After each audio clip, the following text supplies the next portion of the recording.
Welcome to the In Search of More podcast. I am your host, Ellie Nash. Join me weekly on my quest for more from myself and more from this world. We'll see you on the other side. Welcome, Jack. Thanks, Ellie. Thanks for having me. I'm sitting here with Jack Cohen, the principal of Jewish education at the Hebrew Academy, Miami Beach. For high school. For high school, specifically. Right. I'm not sure if you wanted to correct the confusion from a higher age or a younger age, but I'm sure we'll figure that out during the course of the conversation. Okay, so speak to us about your background, what you've done before this, and where you were raised. Let's get your personal story a little bit before we find out what you have to say. Sure. So I grew up in Connecticut. My parents are Venezuelan immigrants. My dad was born in Morocco. Oh, cool. He moved when he was 3 to Venezuela. My mom was Ashkenazi, born in Venezuela. Her mother was born in Venezuela. And they moved in 1982 to the States. So they were pretty fresh off the boat. I was born in 1983. Grew up Jewish in a very non-Jewish, waspy town in Connecticut called Simsbury. Kind of like this, very tranquil in the woods, really nice. But I was always like an outsider in a certain sense because I was Jewish in a not-so-Jewish town. I went to a Jewish day school where I was among the least religious kid in my class. My parents were Spanish speakers, so which I think was an amazing asset. Amazing, because you're just able to define yourself, whether I realized it or not. I don't think I did, but you're different, and you're okay being different. I went to Jewish school through 8th grade. I grew up conservadox, so the way I call it really Svartidox. Maybe that's the better way to say it. We would drive to an Orthodox shul, but stop on the way at a non-kosher breakfast place, not eating any meat, of course, because we kind of keep kosher, and not spending any money because it's Shabbos. How do you do it without spending money? Good question. So they would keep a gift certificate for us. I'm asking for my personal... No, this is not rabbinic guidance. So they would keep a gift certificate for us under the cash register, and they just mark off what we spent. So just to paint the picture, wow, fascinating. Definitely connected to Shabbat, definitely connected to the Jewish people. My parents were very involved. Yeah, I should say I don't put it down at all. I think it is an expression of keeping Shabbat. Absolutely. And it helps me a lot as an educator, just the idea that it's not all or nothing. All or nothing is a completely anti-educational outlook. So I definitely had that. My father became more observant as we grew up. His father passed away, and that, like many people, that put him in this mode of searching. And he came in one Shabbat morning. We were watching Saturday morning cartoons. And he said in his Venezuelan accent, he said, "Guys, enjoy TV. Next week, no TV. The following week, no telephone." That was it. The hammer came down. I was 10 years old. There was no room for protest. Fascinating. But I saw my dad grow. You think of parents as adults as set figures, they set the standard. But I saw my dad growing and changing, my mom as well. So that was very positive for me. I went to public high school. I was a token Jew. There were other Jews, but not self-identified Jews. So my friends would just pop in on Shabbat. I would pop into their houses unannounced. And that was really great for me in my Jewish identity, actually, being in public school. Just because it helped me. And at this point, like you said, Shabbos observant. Ish. I wouldn't call my friends on the phone, but I would drive to their houses. Because if I could drive to shul, then I could drive to their houses. Again, not rabbinic advice. Don't try this at home. But basically, that was kind of my world. But again, it was meaningful for me. Even my friends appreciated Shabbat because of this kind of gray zone Shabbat that we kept. And I started wearing a kippah. What do you mean by that your friends appreciated Shabbat? I was with my brother in his all the bros hang out before the wedding. What's that called? Bachelor weekend. Okay, yes. So I was with my brother in his bachelor weekend, and we had a Shabbat. I was in charge as the brother rabbi. I was in charge of making the Shabbat. So I cooked for all his 20 friends, whatever. It was awesome. We went around. Everyone gave a l'chaim, Jewish and non-Jewish. At the end of the meal, it was myself with my brother's 2 closest non-Jewish friends. All the Jews disappeared by then, but these 2 guys and I were hanging out, and they turned to me. They said, "Jack, this was only possible because of Shabbat." They got it because they were exposed to Shabbat for all those years with my brother. They understood that there was a space that was created, and so that's what I mean. A certain exposure to Shabbat, to whatever degree you keep it, there's something there. There's a sanctity there. Anyways, afterwards, I went on a gap year to Israel, not a religious program. I actually became less religious, but more spiritual. Along the way, like, I'm like a pretty average guy, like an average above average guy. Like, I was never the best at anything. I even remember when I was applying to college, I applied to Yale. I didn't get in. But they asked me, what are you passionate about? I'm 18 years old. I was like, just the question, like, sent shivers down my spine. Like, I'm not passionate about anything. Like, I didn't really know what I was passionate about. So I made something up. Obviously, she saw through it. But I didn't have a passion. But, unbeknownst to me, I was developing this kind of inner sense. What I discovered many years later is that I'm passionate about people. I'm passionate about how people grow in life, people's journey, people's spiritual path. I'm passionate about that. That's not something that anyone ever spoke to me about explicitly, or not to my awareness when I was a kid. But later in life, I realized that that's what I care about. And so over the course of the next few years in college, trying to, again, find my way, I studied physics and philosophy. But I had these spiritual experiences throughout college. Such as? I, If you don't explain, people are going to think it's a mushroom trip. it wasn't mushrooms. But keep in mind, I'm a high school principal. But basically, whenever my friends were like eating Cheetos and watching Lord of the Rings, I was thinking about God.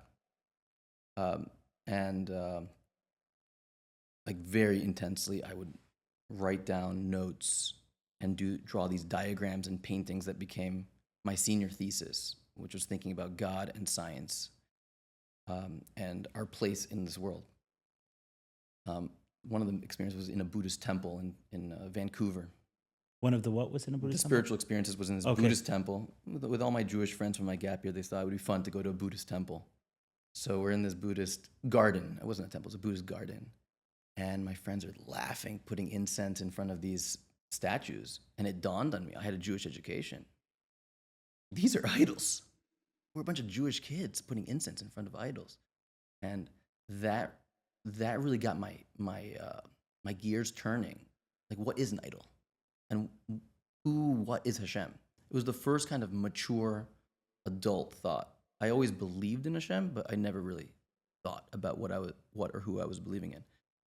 That was very powerful for me, and that sent me on this journey that ended up in Jerusalem. So I got this fellowship in Jerusalem to study philosophy and Judaism. Am I going too long? No, no. Okay. Yeah. So, I had a month to kill before my fellowship started, like an academic fellowship, a place that today is called the Shalem Center, but then Shalem College, but back then it was called the Shalem Center. And I had a month to kill, and my friend said, you should go check out yeshiva. Why not? So I went to check out yeshiva. A month to kill between what and what? Between, like, in Israel before my fellowship started. Got it. So I decided to see, like, what an authentic Jewish educational experience was. This is after university. After university. And I realized I was looking for something real, something personal. I didn't want another degree, another piece of paper. Graduation was kind of anticlimactic for me. I wanted to learn, I wanted to grow, I wanted to connect. So I went, thank God, I went to the right place for me. It was a small place, really focused on growth. That was like the word that you'd hear again and again, is growing. The joke there is that you're not allowed to grow a beard. I happen to be growing a beard now because it's the Omer, but you're not allowed to grow a beard, wear a hat, dress in black and white. You're not allowed to. Not allowed to. The rabbis did have hats and beards, but the students were not allowed to, because the idea was, like, if you grew externally, which is so easy, then that would inhibit you from growing internally.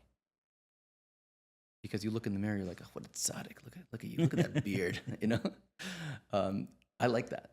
That really helped me. It kind of grounded me. Like, I'm not here to quote unquote flip out. I'm not here to look more religious. I'm here to do the real work. It reminds me of a friend of mine.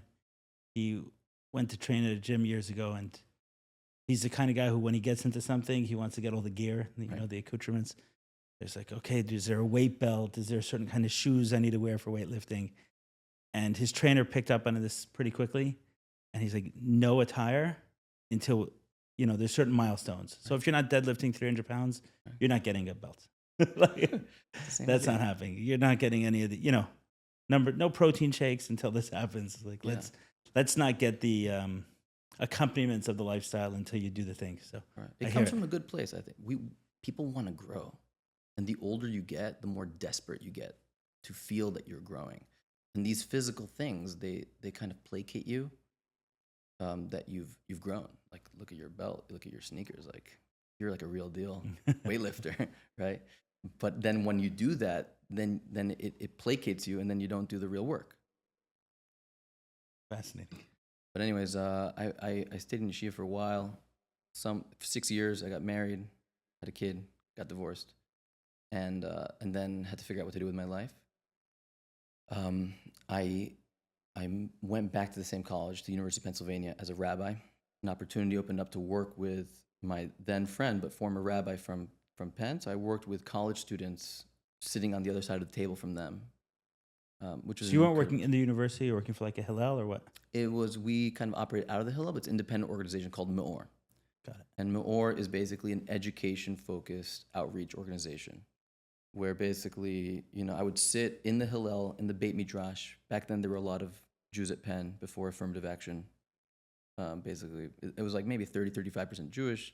Today, it's maybe 15%. There are a lot of Jews, and I'd be sitting there learning Gemara or learning like deep Torah with a guy not wearing a kippah, and like that's perfectly fine. Like, it wasn't about becoming more religious per se. It was about learning and growth. It was an amazing experience. That was 3 years. I went to graduate school because I wanted to understand education better. So I took a year off when I got married to my wife, Kalani, who you know. Yeah. Thank God. Introduced by my 11-year-old cousin. Oh, neat. Kalani was doing bat mitzvah lessons at Chabad of Aventura. My 11-year-old cousin was her student. Oh, very neat. I said, I have a cousin. He's really religious in Philadelphia. Kalani was like, she didn't sell it so well, but her mom did. So thankfully it worked out, and we moved to Boston. I did a year at Harvard, which at first was like maybe like a career move kind of thing, but I ended up learning a lot actually. So I'm very grateful for that year. So you did a year at Harvard in education. I to wanted learn education. like really think about education, be exposed to top people.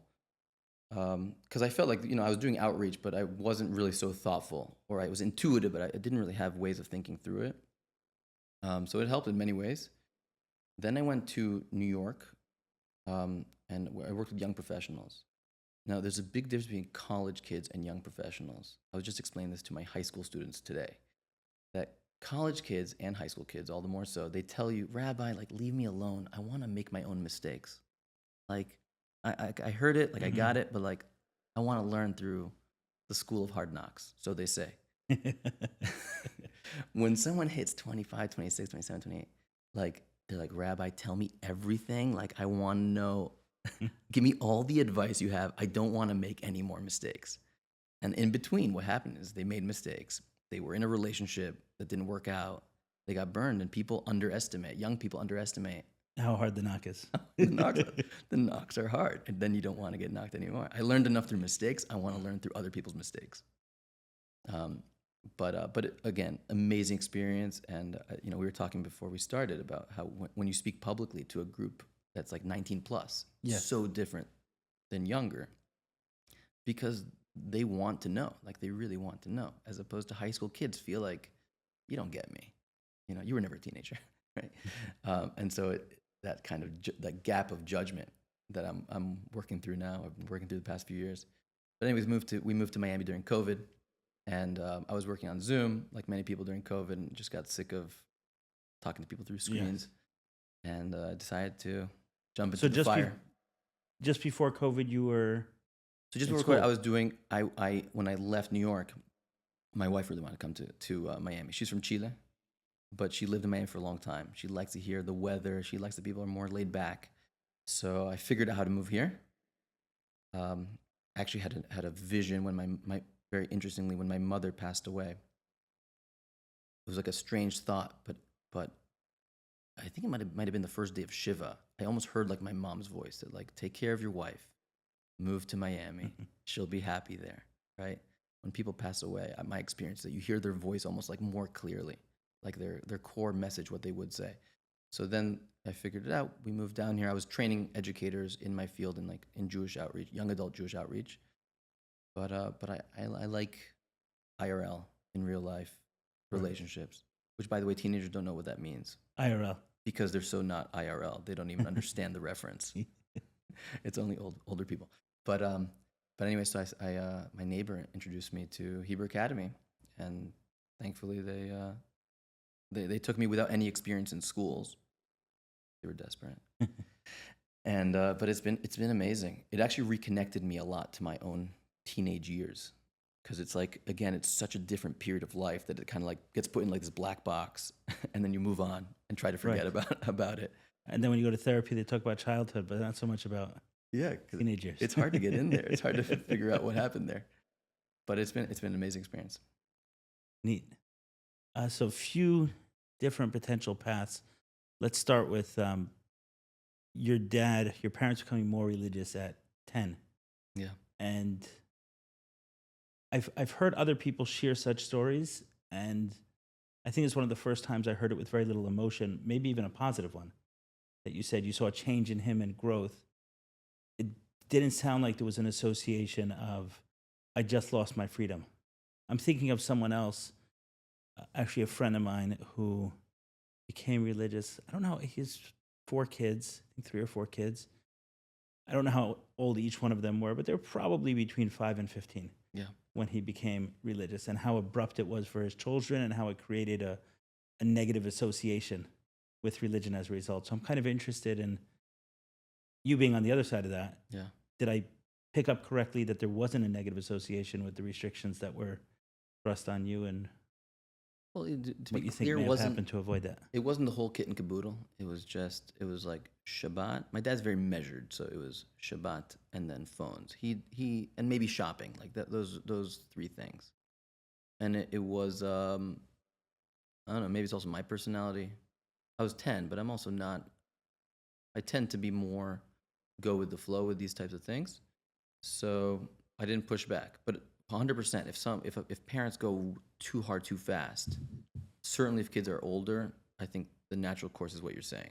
A lot of antagonism is like, no, who says, what's going on? This is what I signed up for. But Right. I didn't experience that. Right, and oftentimes there's a lot of all or nothing with religion, like you said at the beginning, which I've resisted, but I resist it.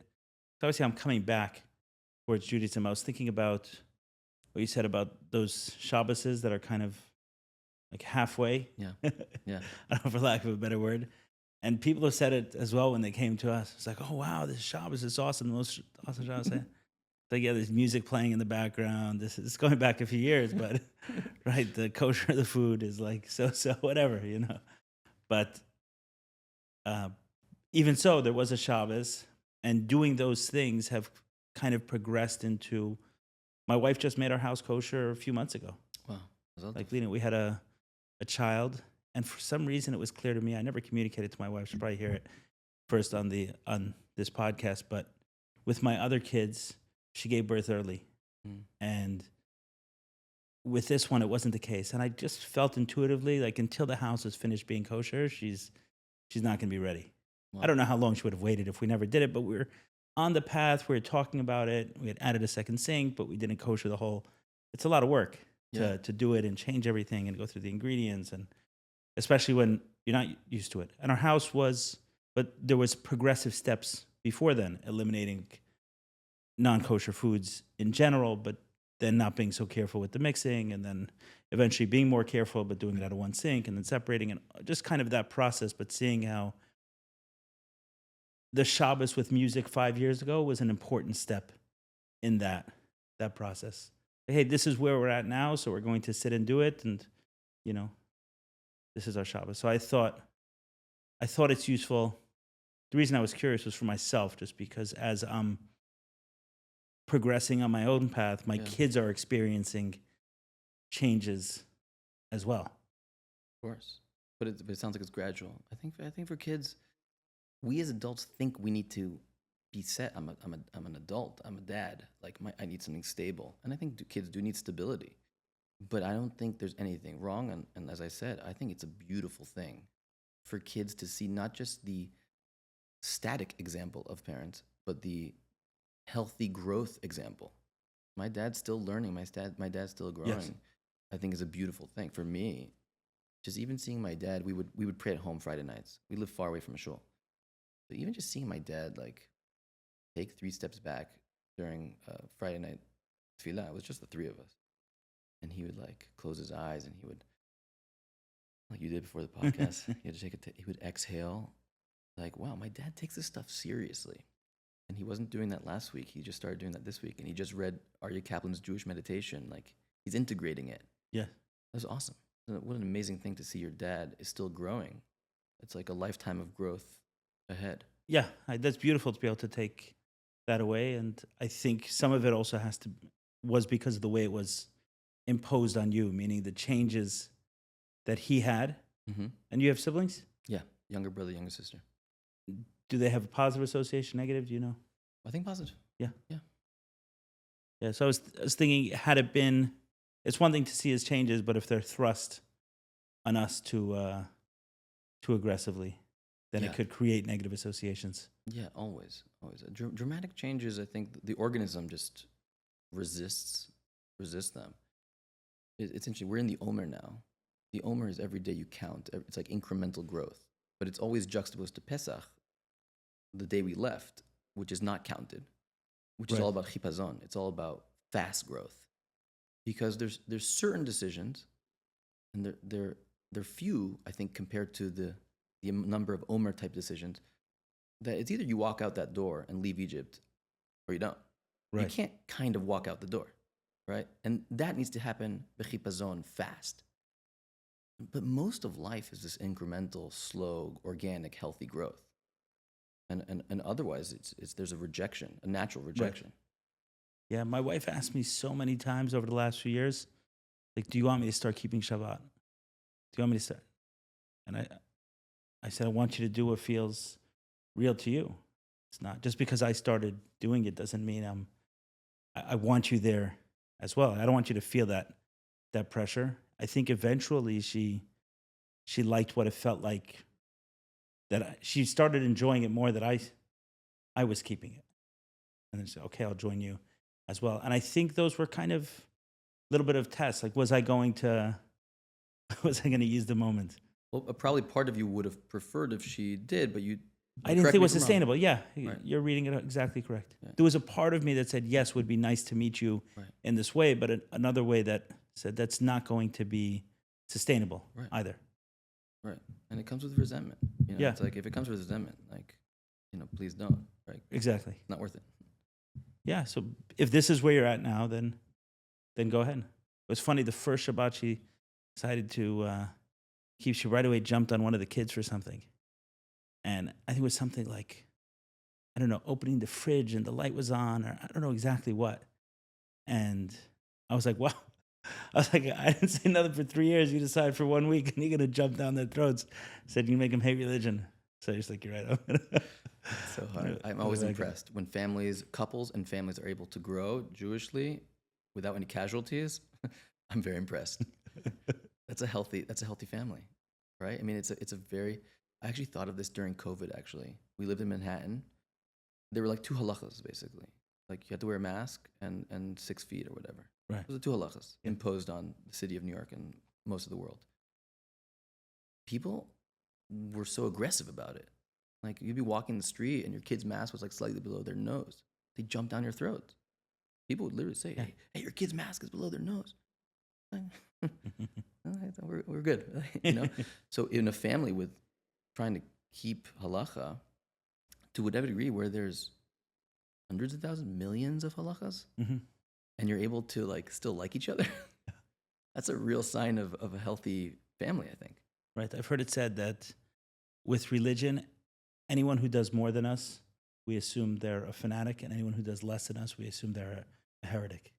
Because we're so not confident in where we're at. Whatever it is. Right? I think so. I think Like we take something on and everyone's got to be there that moment. Hey, this is kosher. Yeah. you made me think of, so I worked for like what would be called like a Litvish Kiruv organization, like a Lithuanian origin yeshiva world outreach organization. And oftentimes, I'd cross paths with a Chabad shliach.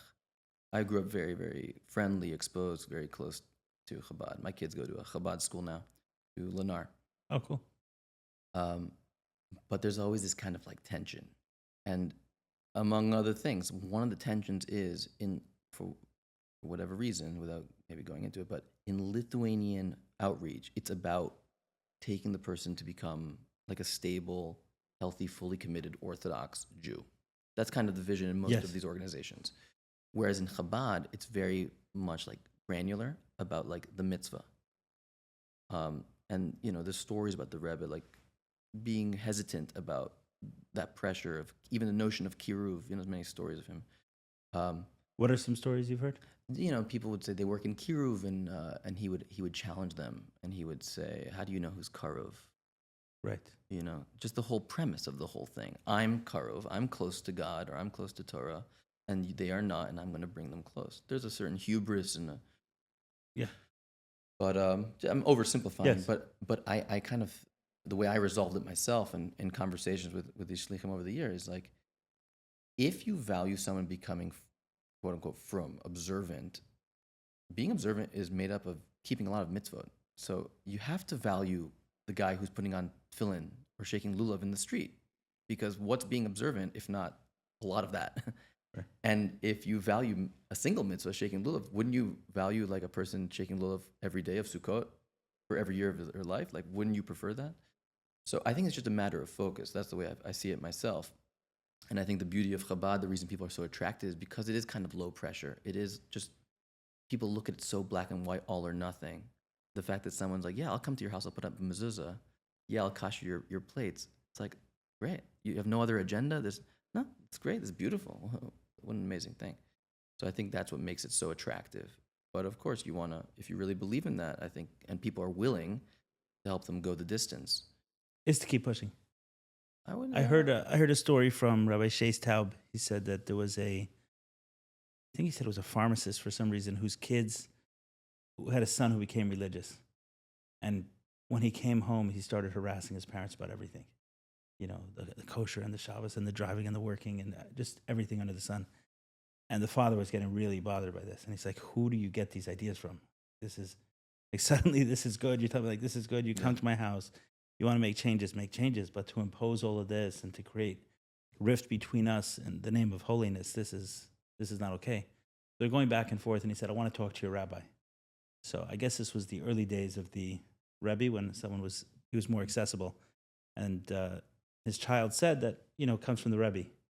So I guess he was learning from a Chabad shliach, not the Rebbe himself. So this guy said, I'm going to go speak to him. So he went to the Rebbe, and the way I heard it from Shais is that the Rebbe said, that's not my way. To come and to impose all these things is not my way. If you want, for me, is take one mitzvah you're uncomfortable with and do that. And then the way Shais explained, I think his explanation of this is just, and keep doing that, right? Because if we do something for a few weeks, it's not uncomfortable anymore. That becomes our routine. Okay. When I first put my phone away for Shabbos, it was like, wow, this is a major accomplishment. Now it's weird to have it, When I put a yarmulke on, it felt weird to have it on. It was, do I wear it in these scenarios, in those scenarios, in business meetings? It was a change. Now it feels weird if it's not on my head. Okay, so what's that next thing that I'm uncomfortable with? And then do that, and then just keep doing that over and over for the rest of your life. Right. There's something there also about people want to feel genuine. I mean, there's laziness, and I don't want to make changes, but I think there's some people want to feel genuine. So if I live my whole life without kippah, it's only natural that this feels disingenuous. Like, who am I? It's a costume, right? If I start wearing tefillin, it's like, I'm not religious. Why am I putting these things on? It feels inauthentic, among other things. So I think realizing that's life. You can't grow unless you go through an inauthentic in-between stage. It's not possible, right? If you just want to just be yourself, I am who I am, then you'll be stuck. you have to. The Right. key is how do you stay authentic as you grow into a person who lives differently in a more developed way. I think that's the challenge. Yeah, fascinating.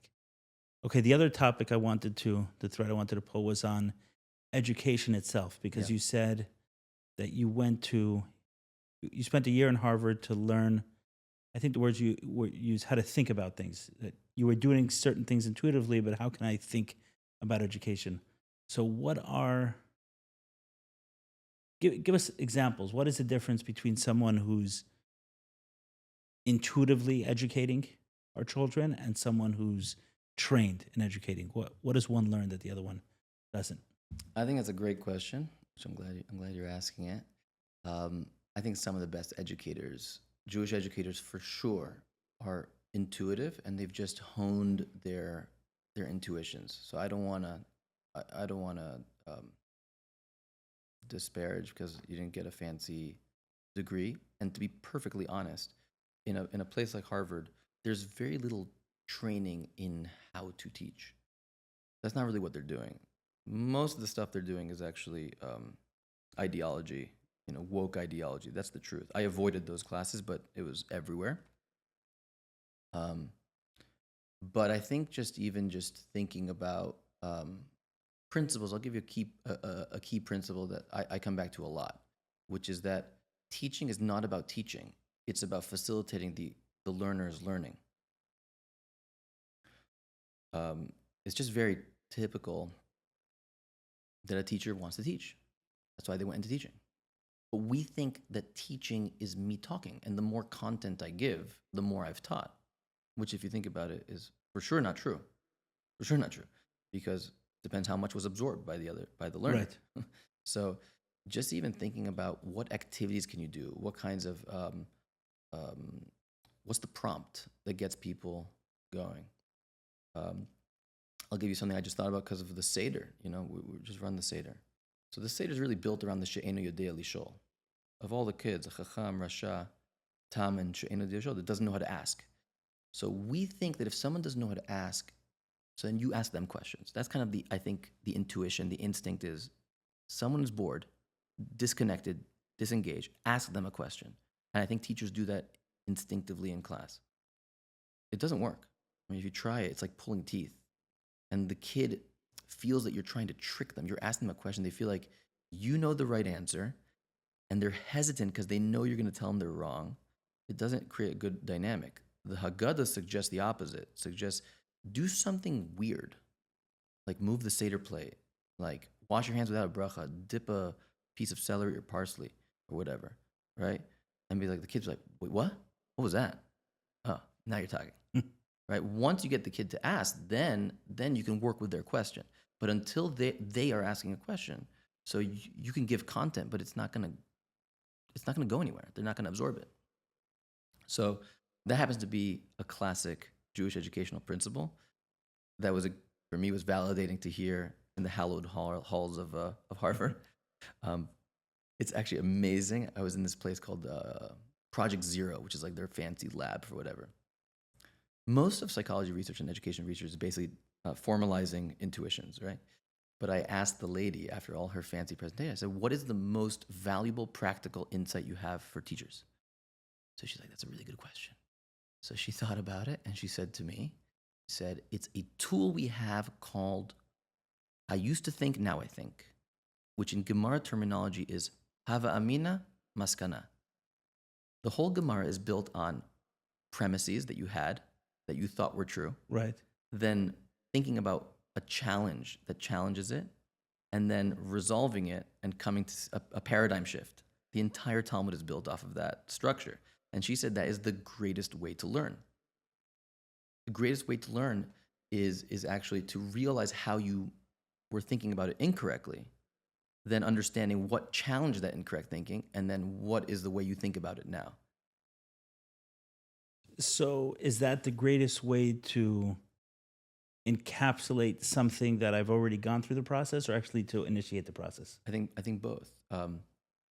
Like I saw really interesting research that, for example, Khan Academy videos, Khan Academy, Yes. these explanatory videos, actually make people feel good, but don't produce necessarily great results compared to of an explanatory video that goes through the wrong concept, then shows you why it's wrong, and then tells you why it's right. The research that I saw was that kids, you show them Khan Academy videos, like that was great, I understand it. You give them a test, they don't do so well. You show them a video that shows them, explains it to them, and then says, that doesn't make any sense for this reason, this reason. This is how it works. The kids report being very confused, but actually do much better on the test. Because understanding, to get under something, to get under an idea, you really need to say, this is what I would have thought were it not for this kasha, for this challenge. And because of that challenge, now I think about it this way. Interesting. Because I was thinking about it with Rabbi Sichas, which I learn often, where I'll ask a question, and then he'll do exactly that. He'll say, we may say this answer, Right. but we can't because of this. Right. So you may want to say this one, but you also can't because of this. And then he gives you an answer, and you say, okay, I could trim that down into a sentence. So your thought is that it's not memorable or it's not understood? I think it's not memorable because it's not understood. The actual understanding is less. Yeah. The pathway needs to like detach from the previous pathway and then attach to that now, like shift. Like it's like when you're on social media, you're scrolling, you're consuming an immense amount of information, but you could finish and you're like, I have no idea what I just spent an hour scrolling through. It just like washes through the mind. But if something like you think things this way, right? And clever teachers do it. You think this way? That doesn't make any sense. And here's why. Like, wait, what? Right? All of a sudden you go into like this panic of like, I thought I understood the world. And then if they resolve it correctly, you're like, oh wow. So A, you understood it, and B, you're going to remember it because it challenged your worldview. So bring back to the question and answer. So the question I asked you was what you learned, like what someone going through education would learn that they don't otherwise. So here you have specific language around this idea? I think language, I think seeing the science, it kind of gave me a certain kind of like a secular confidence, if you could say. Like what I mean by secular is like there's like a person as a person, and then on top of that you're a Jew. So you go and you learn in yeshiva or you learn Torah, and it kind of gets filed under Torah, but not necessarily under human understanding of the world. I don't know how to explain. Like, there's a lot of stuff we learn in yeshivas that if our non-Jewish friend or a not religious Jewish friend would ask us, we would be a little bit afraid. It's like, oh, I've never tested this with someone who hasn't bought into the whole system, so I'm like afraid to talk about it. So I think for me, it was like bridge the gap and made me realize how cutting edge in many ways Torah education is. We've been doing it for a long time. And that was really validating. And that formality gave me the confidence to be able to kind of lean into my intuitions. Understood. What is your role day to day? Are you working with the teachers? Are you working with the students more? So I work with both in principle, but no pun intended. But my initial feeling was coming into the role is I needed to work mostly with students. So I taught much more than most administrators do. I think teenagers are naturally very suspicious of adults, which I understand, because the teenagers will often say, you don't understand me. And I think they're right. I think like I said before, we forget what it was like to be a teenager. So we speak condescendingly. We often fall into like the patterns of the way we didn't like our parents speaking to us or the way we didn't like our teachers speaking to us, and we find ourselves talking that way. And so kids like, you don't get me, they get upset. They're right. So I wanted to bridge that gap for myself. So I've been teaching 4 classes a day, more or less, Wow. For the past 3 years. But next year I need to cut that down and spend a lot more time supporting teachers. I think teachers need a lot of support. I think it's hard today.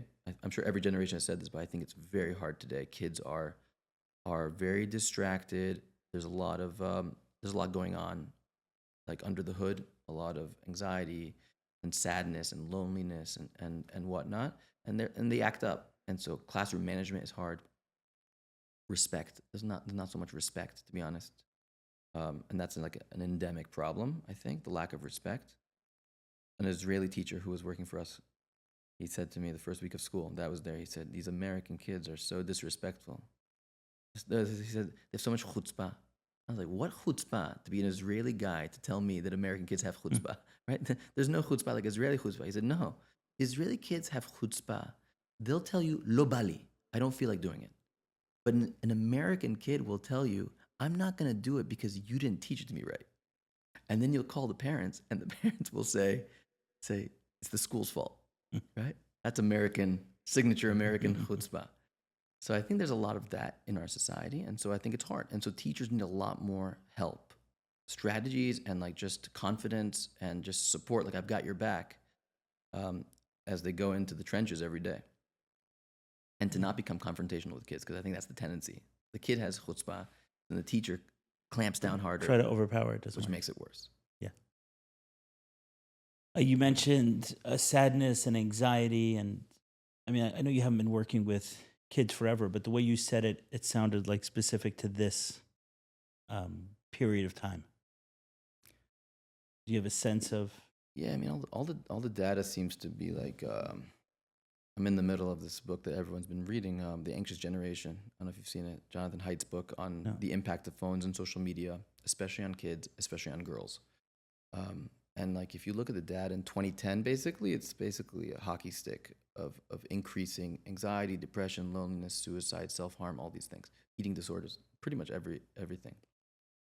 So he does an extremely good job of showing that connection. It's not like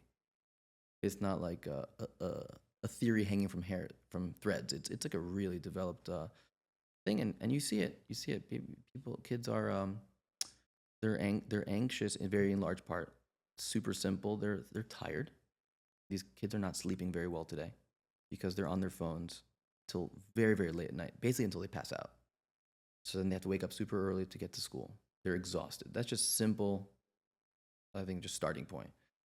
They're comparing themselves to each other. There's the constant stimulation. Like, when I don't like something, I just swipe it away. And IRL, in real life, you can't do that. So it's frustrating. There's just a lot of factors that go into it. And you see it. You see it with kids. But I think, I'm just thinking today, I had, sometimes you have to just go with your gut and say, like, we need to do what do the kids call it? They call it DMC, deep, meaningful conversation. Yes. So like, I put the chumash away and we had a DMC today. And you see that when you give kids real in-person attention and you're actually taking their questions seriously, it nourishes them. They're like desperate for that. They're desperate for that real connection. But things come at a cost. Like, if you spend 3 hours on your phone, and this is Haidt's point, you're by definition not spending 3 hours in real life with real friends and negotiating and figuring out life. So it comes at a cost. You're on their phone, which has its own problems, and B, you're not in real life. Right. And you see the consequences of that. Yeah, it makes a lot of sense. Before we spoke here, you mentioned this kind of tension within, I don't know if it's within Judaism or just within the Jewish world. Yeah. And I don't know if it's within the literature, within the Jewish world, that tension between individuality and collectivism. Yeah. And obviously, I mean, every school has it as a tagline, literally. Chanuch l'na'ar pidarka. Right. I mean, Right. if it's not every, it's 80%. Right, I'm with you. Which suggests an individual bend, but exactly how that's understood is anyone's guess. So I know you've thought about this a fair amount. So kind of your take. I would say before going into it that in many ways I feel like my path has been kind of that individual path bumping up against a collectivism within Judaism. And at first I saw it's irreconcilable almost. And I was pushing it away because I was pushing Judaism away because I felt like it's asking me to get lost in it. Right. And I may not see it completely today, but at the same point, meaning I wouldn't say I don't see it completely. I've resolved it in a way that I don't feel that tension, but I'm not sure that that's possible for schools and for a school within an Orthodox Jewish community. Yeah. So your You take grew on up in this. Crown Heights? I grew up in Crown Heights. Right. So it's hard in especially in homogenous Jewish communities. Homogenous Jewish communities are like a beast unto themselves. I tend to avoid homogenous Jewish communities for that reason because I think it's very hard to bring out individuality when like any like you ever like think like penguins, like how do they tell each other apart? Like they must be very sensitive to like the eyebrows of these like little things. They're all penguins. So in homogenous societies, anyone makes a move to the right or the left, it's like everyone is Yes. watching like a hawk. It's a lot of pressure. So one of the beautiful things about a diverse community is like there's more live and let live. I think Florida has a little bit of that vibe, a Yes. little bit like live and let live. And I would say that to your question is that our school system, which I will say openly as an administrator, is kind of nuts. It's kind of nuts. It's really a factory system. This has been said many times, but it's a factory system. It was developed around the Industrial Revolution. Think about it. If I told you you like ideas, you're an intellectual. If I told you that tomorrow there's a program going on in Miami with 9 of your top teachers, spiritual teachers, healers, 40 minutes each, with 3 minutes in between, with a 40-minute break for lunch, I think you'd be like, okay, I think I could do one day. If I told you have 180 days of that, that is a bludgeoning model of education. It's insane. I mean, I really feel for the kids that we've designed this system, that's the way it works. You take 9 classes. You go from one to the other. Each one has homework and whatnot. It's insane. I mean, now if you try to change it, it's also very hard because people want everything. They want APs and they want to go to college. So the whole system is really kind of gridlocked. I think that you got to do everything, and every day you just go through this process. So I think that makes it very hard to do a lot of things. One of the things that makes it very hard is to individualize. So my challenge is I came from informal education. So I would sit with people at University of Pennsylvania where they have plenty of free time because in college you're paying a fortune for maybe 10 hours of class, 12 hours, 15 hours of class a week. I mean, it's a joke. College is a joke. But in between classes, kids have lots of free time. They would stroll in. That would be a full schedule in college, 15 hours a week? I think so. Maybe I'm doing the math wrong, but it's about that. It's like 5 times 3, between 15. If you're doing a science major, maybe it's 20 hours. But you have a lot of free time. Yeah. And so kids are not used to that, and so like they'll try everything under the sun. That's one of the hard things about doing Jewish outreach, is that the great thing is that they're so open-minded. The hard thing is they're so open-minded. Like they'll come to your Torah class, but then they'll go do some sort of Buddhist meditation. Incense burning in front of idols. Yeah, incense, whatever it is, right? And so they're open to everything. Right. But there it's totally individualized. I'm sitting in front of someone. I'm totally listening to them, totally saying like, what interests you? Tell me about yourself. And then when I finally find a thread or I find a kind of like vibe that their mind works at, I will basically custom fit a curriculum to them. Right. And you can get lost, let's say, in a Gemara or get lost in a topic. That is a much more interesting way of learning than, let me hear. I created a guide for Jewish educators based on Jewish personality types.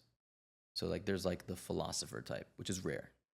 We go with like Jewish philosophy, but very few people are Jewish philosophers. Then there's like people who are like the artists. Like the artist needs something different than the philosopher. Then there's like the engineer. There's like the argumentative type. There's different types of people. So there's a principle. It's actually halacha. Li'olam yilmod adam Torah b'makom shelibo chafetz. A person should always learn in the place where his heart desires. So if you take that seriously, a person's only going to go in the direction that they have natural desire.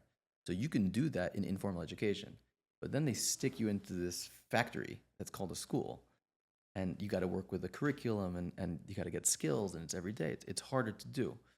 But I think you can still hold on to that paradigm. I think students come to you like, Rabbi, like, I'm not getting it. got to work with them. They come, you have to figure out how will they get it. What are they missing? You can't just drink the Kool-Aid of saying it's a factory, everyone's coming out the same, you're all widgets. Like that's not lo zu derech. That's not the way. So it's hard, but I think there's plenty of time. There's enough time, I would say, to give the kid the sense that you see them as an individual, that you understand that they don't think like everyone else. They think differently. They have different experiences, they have different strengths, different weaknesses. And I think just that feeling, just them feeling that you believe in them and their unique way of doing things, I think is of immense value, even if you can't cater exactly to them in a class of 20, 25 kids. It's very hard in a school setting with those 40-minute periods, 3 minutes in between. It's very hard to find sufficient time or as much time as I would want as an educator to give that customized learning experience for every individual. I believe that, And you feel I understand being forced into it from a secular perspective, right? If we don't have the math and the science, parents are really pushing for that. But from a Jewish perspective, I think when I was in yeshiva, Gemara was very attractive to me. Today, if I'm learning, I'm picking up a sikha most likely, or something that's much more tied to that I can look at in terms of my personal life, relationships, decisions I'm making, business. Yeah. And I feel like it's more practical than Gemara. When I was like Shulchan Aruch, during that Seder Shulchan Aruch, during the time period for that, I was just learning Gemara. Even at night, when they wanted us learning the Chassidus, when I could get away with it, because that's a real no-no to learn Gemara in the middle of Chassidus. You get kicked out faster for that than a lot of other things. But that was where I was drawn to. Obviously, in that school, it wasn't an option, right? These were the times. But what's the pressure? I mean, what you're saying sounds very obvious. If someone is drawn to a certain subject, why would I bring them somewhere else? Like if I was into Gemara, like give me 10 pages instead of trying to get me to do something that I had no interest in reading about. So it's kind of double-edged. You kind of get hit on both sides. Right. Like you said, I'm not learning this and I'm not learning that, right? The time is wasted in both ways. So as a result, I dove into Gemara less than I otherwise would, and I didn't do anything with the time, right? Like both were wasted because I was sitting there doing something I didn't want to do. What's the pressure in the Jewish environment, meaning as an administrator, if you wanted to change that and said, hey, this is the way we're going to run our Jewish studies, that allowed for a lot more individuality? Yeah, so I mean, what I hear you suggesting is if let's say you had, just a real estimate here is about an hour. Let's say you have an hour and 20 minutes, right? Yeah, an hour and 20 minutes. We have 3 periods a day for Jewish studies, which is more than some schools, is less than other schools. But if you had that time and you could kind of have different tracks, let's say you had a Gemara track, you have a Chassidus track, a Musar track, a Halacha track. Right. And maybe we all agree that, hey, the Parsha we're all going to learn, right? Let's say there's something there's something that's basic. What I'm asking is, where's the pressure coming from? Yeah. I'm not saying you should change your school today, but I understand where the pressure is coming in the secular world is, hey, this guy's got to get to university. There's a certain, you can't ask me to change a school. You got to change the whole system. Yeah. But on the Jewish side, is there a pressure coming from the system or pressure coming from parents, or where's that pressure coming from to have that industrial, what did you call it? A conveyor belt system of education? Right. I think it's a great question.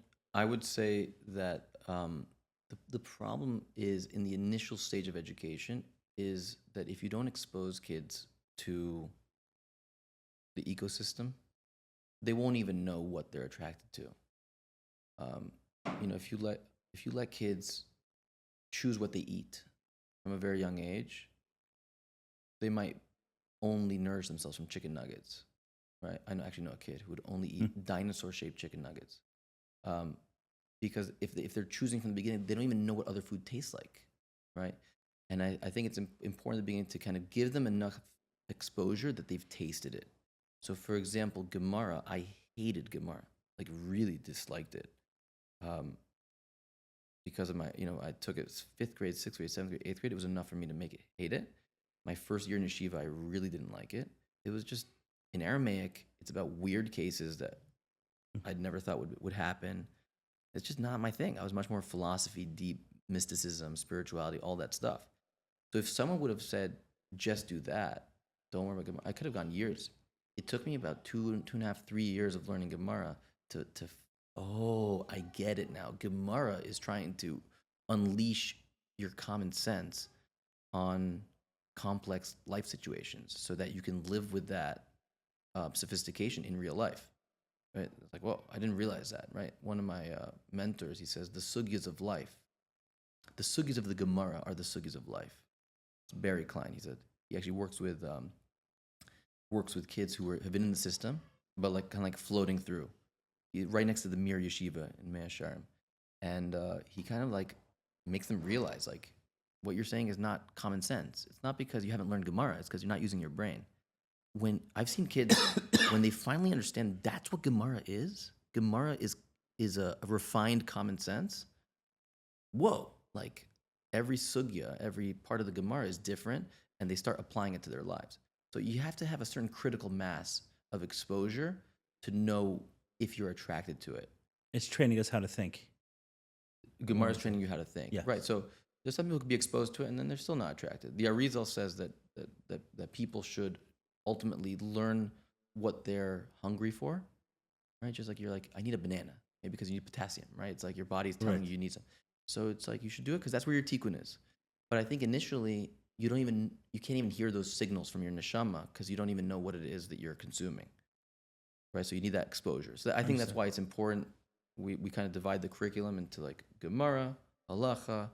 11th and 12th grade, we do more deeper stuff to expose kids to that as well. And then when you say deeper stuff, like? So we have a Chassidus class for a semester. We have a character development, like a Musar class, to expose people to Chassidus and to Musar. I do a class called Senior Seminar, which is basically I'm trying to stimulate quarter life crises in my kids. Like I'm basically getting them to have the crises that I know they're gonna have when they get to college, but have it like a little bit sooner, at least like in their brains, so we could have the conversation while they're in the safe zone under my roof, you know. So like in intermarriage and interdating, and we talk about taking responsibility for yourself and satisfaction at work. Things that they don't think about, but they're going to think about in 5 minutes. So might as well think about now. Understood. So bring us back to your quarter life crisis, where you said that you stopped being as religious, but you started becoming much more spiritual. It sounded like there were a lot of existential questions that were running through your mind.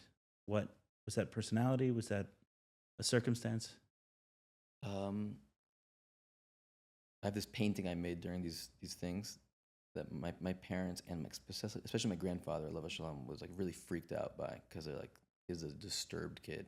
It involved like, there's like, if you can imagine, like it was like a nuclear explosion, a mushroom cloud, and on the other side was a tree, which was a certain vision I had, right, of like how a tree grows in the same way as a mushroom cloud, right? There's a reason, because matter, when it grows up, eventually grows out. That's basically what happens. The weight of the mushroom cloud kind of comes out.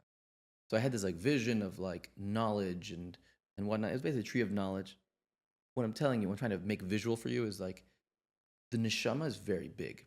And I think for me, like I wanted to like understand, I wanted to grasp, I wanted to connect, but I didn't have tools. Like I didn't have Torah. I had very little. I learned what I learned as a kid. So I think that creates angst.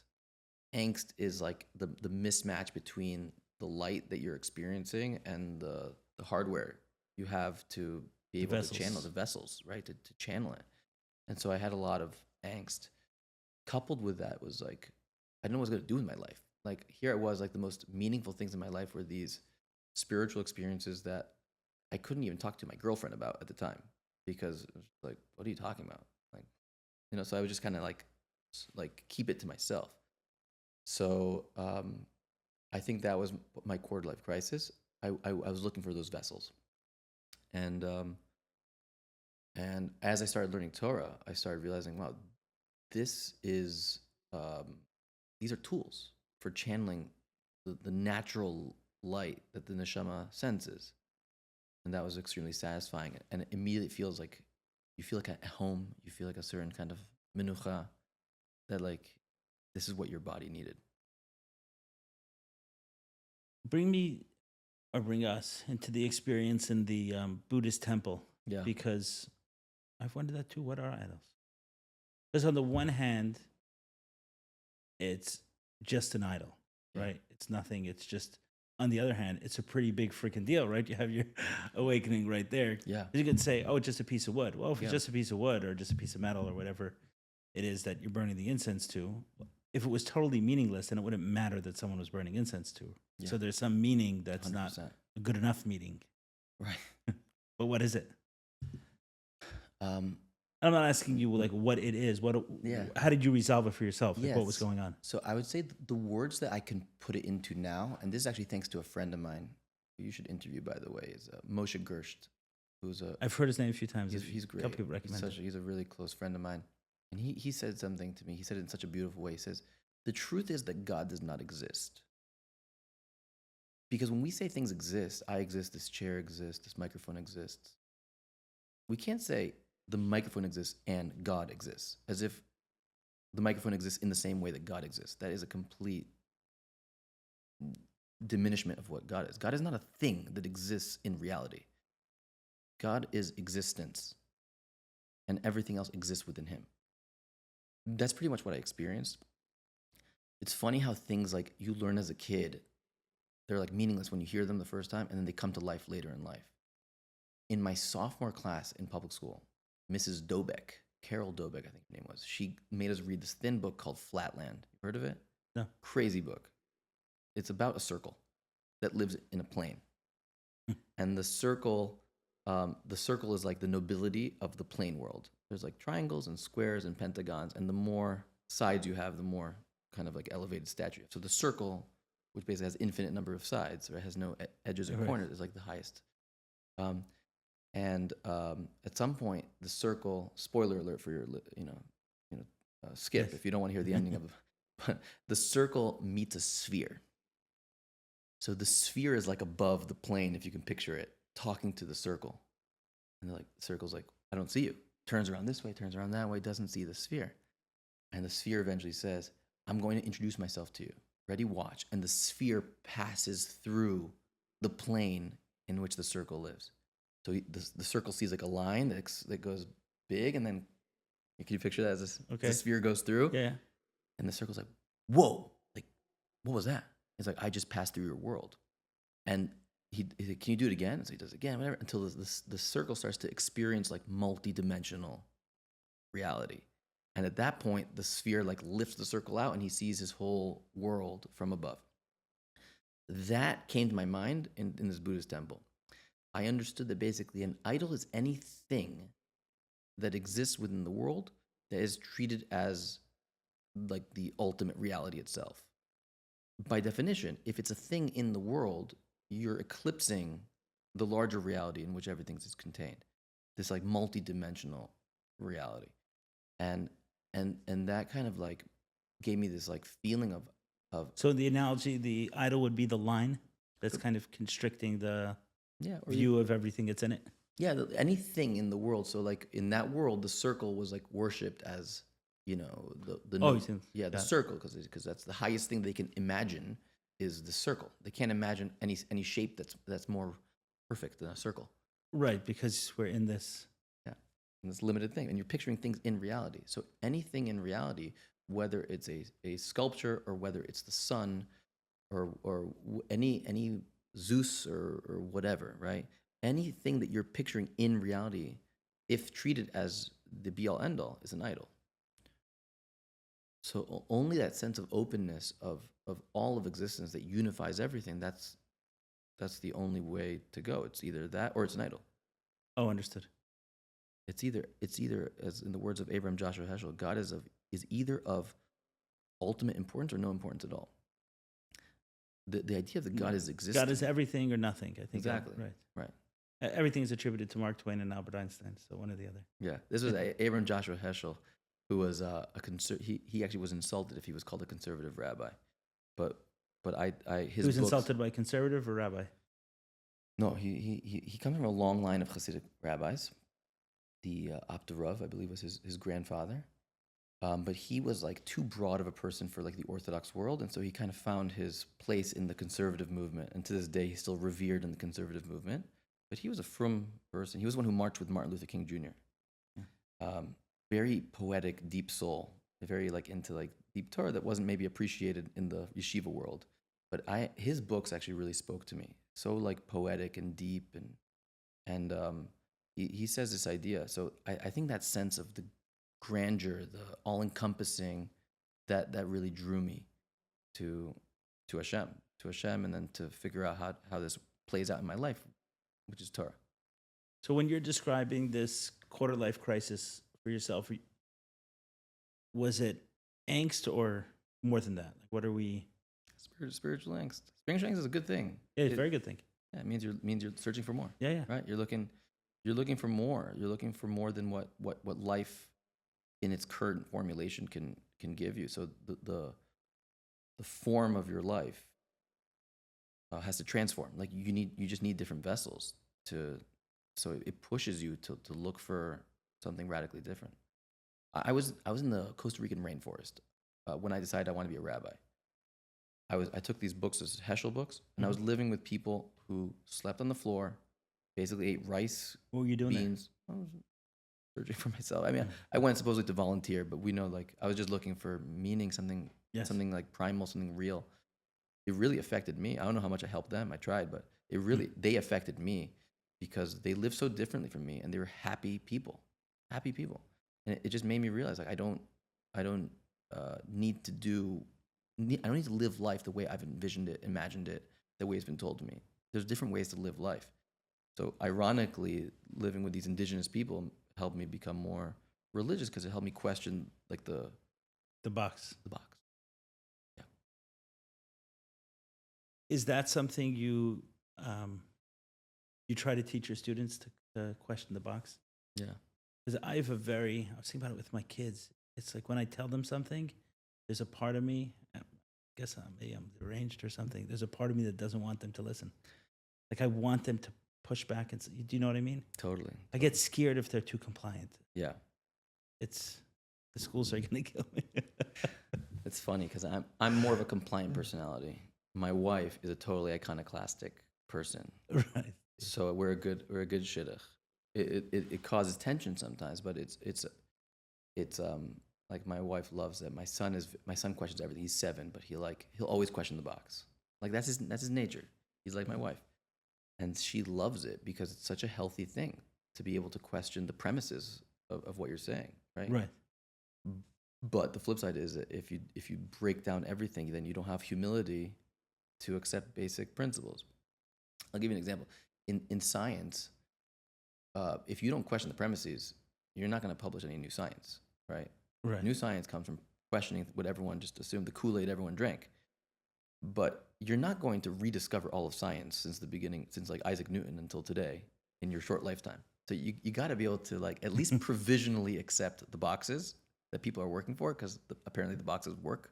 But at the same time, be willing to stretch and push and see what happens. Like in a couple places. Yeah, like your son here was like looking for the secret passageways or whatever.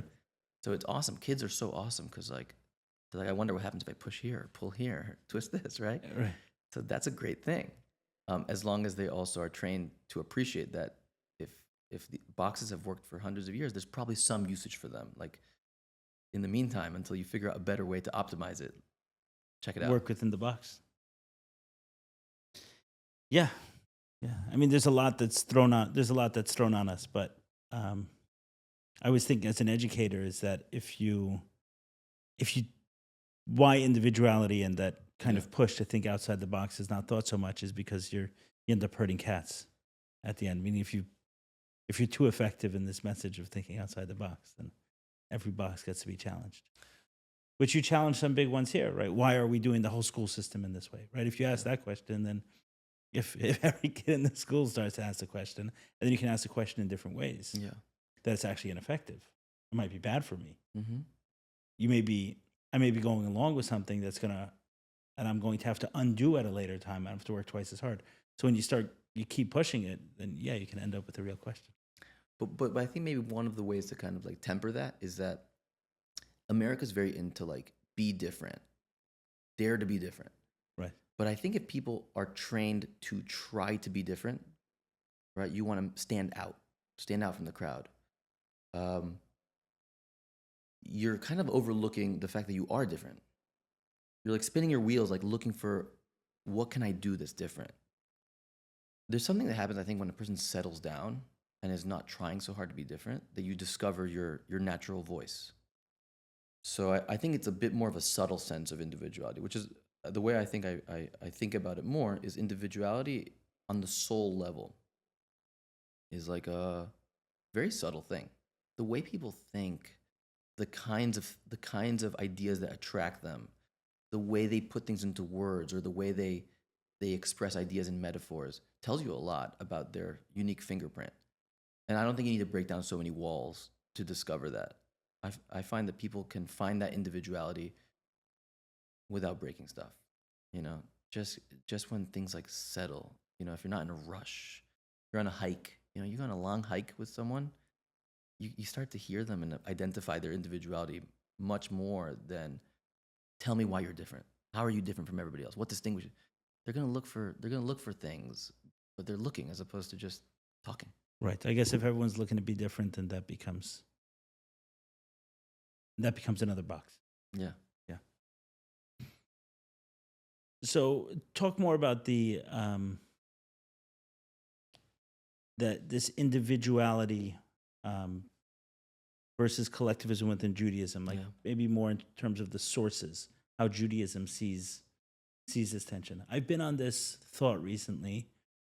The metaphor I have for it, is the way Jews count the sun and the moon, where we use both. Yeah. And I think that's a metaphor for a lot of things within Judaism, where we try to resolve these tensions that others don't. Now, haven't been very close to many Islamic people, but my perception of it from the outside is that it's a collectivist religion, and it's unapologetic about it. This is the way we are. What's most important is the movement, is us as a group, and you know, if you leave it and you're threatening to it, then that can be very that can be met with severe consequences. As one example of it, right? It's collectivism first, and then in the very rigid parts of Islamism where someone steps out or does something that's against the law, right? It could be dealt with very, very strictly. My understanding of that is because of collectivist religion. Then you take America, for example, it's unapologetically individualistic. Judaism seems to, in many areas, want to deal with these tensions and kind of find this middle ground. That's my understanding of kind of broad range. One of the respects I have for Judaism is it tries to find these tensions. I'll give you one that I've spoken about here a lot. So take Buddhism, for example, which says, okay, our highest level of spirituality is detached from the world. Or in Christianity, the highest level of priesthood, no marriage, no sex. Right. And Judaism says, no, just the opposite. Reach those states. No one can deny that you can reach a higher state of spirituality alone on a mountain, right? Everyone understands we can access those higher states of consciousness easier alone than you could praying in a room of 20 people with your kids climbing on top of you. Like, we get it, right? But could you do it here, right? That's kind of the tension, is could you wrestle with sex and still transcend it? Could you wrestle with your work and still transcend it? And I feel like Judaism is demanding. There are other examples I have. That's just one obvious one. I feel like, even before going into your thoughts too deeply on topic, is that Judaism is also trying to balance a tension between collectivism and individuality. You see it the same way? 100%. But I think it's not just a balance, it's a vision in which the two come together. An individual can't really be an individual without being part of a collective, and a collective is not really a collective without individuals. A mass of people that are the same are like zombies. It's like a mob of zombies. It's not a collective. It's just all the same. these robots that Elon Musk says are going to cost $20,000 to like clean your house and cook for you and everything. If you put 100 of them together, that's not a kahila. It's not a congregation of robots. It's just a bunch of robots. It's not a collective. In the same way, an individual who operates totally on their own, they don't have a place in society by definition. They live on an island. There's no makom. There's no place for them. The first thing I would say is, if you look at the Torah, it's funny because sometimes we're so in it, we don't appreciate how wild it is. The Torah does not have one hero. I learned this from this person, Josh Berman, Professor Josh Berman. He wrote this book, Ani Ma'amin. Very interesting. He's an archaeologist. He's an Orthodox Jew. He says one of the amazing things about Torah that makes it stand out from ancient literature is that in ancient literature, there's always one hero. And like you follow that hero on their odyssey through the world. And they come to places that don't really exist, and they encounter figures that don't exist because they're myth. Judaism is none of those things. Judaism has hundreds of protagonists. Literally, the Tanakh has hundreds of protagonists who are radically different, right? Avram and his son Yitzchak, radically different. Sarah and Rivka, radically different. Shimshon and Shmuel, radically different. I mean, all these figures. And you could be left with like this feeling of like, who am I supposed to emulate, right? Like, what does that bracelet say? WWJD, right? Right. What would J-Man do? Yeah. Right? So like we don't have that because there's no singular individual that we're supposed to emulate. So it's almost like you're like exposed to all these different personalities, all these different paths, and everyone is supposed to integrate pieces of everyone. And I think everyone's supposed to identify who they gravitate towards, right? So there's this idea called the Shoresh and Neshama, which is prevalent in the works of the Arizal, in the work Shara Gilgulim, which is composed by his student Chaim Vital, who's Neshama Shem Aliyah. His tomb was just desecrated this week in Syria, in Damascus. But he writes about every person has a shorish. There's a root of the soul that like motivates you, that powers you. Some people are chesed people. Some people are gvura people. Some people are emet people. Now, this is not a box that you fill. Or what people? Emet, like Tiferet, emet, truth. So Rav Dessler, who's my Rebbe's Rebbe. Tiferet is Emet? Emet, yeah, balance in the middle. Balance, beauty, right? In between. Right. There's something about din that din tells itself it's Emet. Maybe, yeah. It says it's the right path, it's the only path, is what you have Din. to do. Din is what you must do, what you've It's got justice. to do. It's right. It's Yeah. right. It's truth. Right. But I'm saying it's not real truth. Yeah.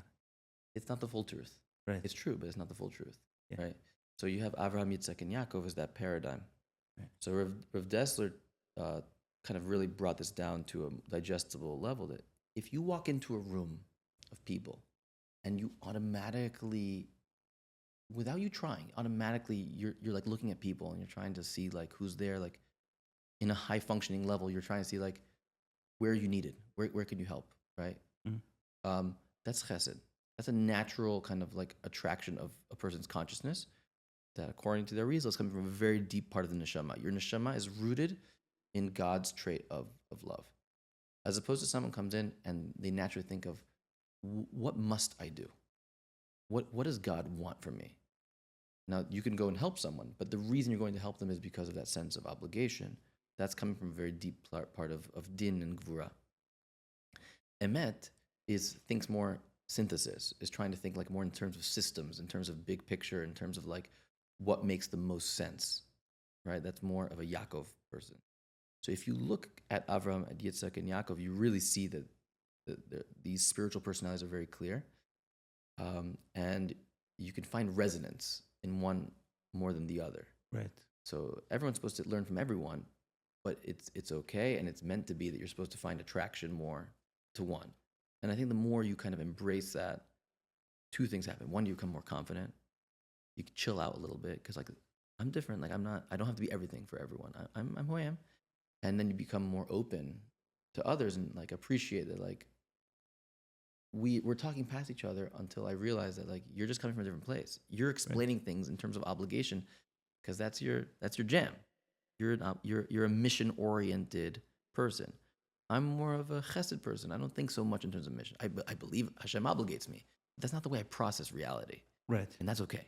And once I kind of get that, we can talk to each other and communicate in a much deeper way. So I want to sum up your answer. So you're saying that it's not a tension between collectivism and individuality. It's in fact it complements each other and it works quite well with each other. Yeah. So when you say it, it makes a lot of sense. Like it sounds good, it rolls off the tongue well, but in practice, it feels like in practice a tension exists. Yeah. Do you know what I mean? Yeah, 100%. And I don't know why, because it says it's like, yeah, beautiful, it's amazing. Individuality supports a collective is Let me- individual. let me give one more kind of big, beautiful idea, and then we'll bring it like super practical. Okay. I don't know when you're going to publish this, but hopefully it's before Shavuot. I think so. Okay, good. So, I'm familiar. You're familiar. I'm sure most of our listeners here are familiar with this midrash that the Torah was given to Har Sinai because it's a small, humble mountain. Yes. Very nice. I never asked myself like why, like how did that work? Like it's personified when you're a kid in the midrash. That all the other mountains on me, and the Har Sinai was like humble about it. So it's like, how did that affect people actually? So if you look at the Kli Yakar there in Parshat Yitro, it's amazing. It's very intuitive. The Jews are coming from Egypt. In Egypt, it's Paro, Pharaoh. He is God, a demigod, whatever. The dead pharaohs are enshrined in these massive mausoleums, these pyramids. Mm-hmm. It's like, I am everything and you are nothing. You're totally expendable, cheap labor, right? The Jews are expecting that God, the King of Kings, is going to take them. They heard to some mountain. They're expecting a massive mountain. The King of Kings must have the mountain of all mountains, right? Because he's so big. And then at some point, as they're walking through, they see this little mountain, cute little mountain. The sages say it was blossoming with flowers. And it starts to hit them like, that's where we're going. That little mountain. And people relax because it's a paradigm shift. I used to think that it's about being the most, the best, the smartest, the richest, the most powerful, right? That's the traditional paradigm of the world, of civilization, right? And the most powerful is at the top. Judaism flipped that paradigm on its head. It is not about being, you're all, compared to Hashem, let's get it super clear, you're all nothing compared to Hashem. I mean, any number, no matter how big, divided by infinity is zero. The same zero. Once you realize that, it's like, it's all about just be yourself. That mountain is not trying to be any more than what it is. And Hashem chose it. Hashem loves it. So in the same way, once I realized like Hashem doesn't want me to be any more, I'm not competing against that guy or that guy. I just need to be myself. You chill out, right? In our world of like social media being exposed to everything, everything's a competition. And competition is healthy, right? We're not communists. Competition is healthy. We're not communists, yeah. It's healthy because it motivates you, but it's not meaningful. Competition is productive, but it's not meaningful. What's meaningful is for you to actualize your unique potential. And as soon as you realize it's not about being the best, that allows you to just be yourself. And that is, I think, the experience that the Jews had. And that's why that whole thing of ki ish echad b'lev echad, like one man with one heart, happened before the Torah was given. It was before. If you look at the psukim, it says, Vayichan Sham Yisrael neged har. In the singular, it happened because people chilled out and they weren't competing. Because I just need to be myself, you need to be yourself. So that's the big picture of what I mean, that I think it's a collective of people who are different and accept each other. They're not competing, not a fight. I want to be part of a bigger picture. I'm a pixel in a large image, and I just need to shine my light, and then I'll be the pixel, and the image will come out.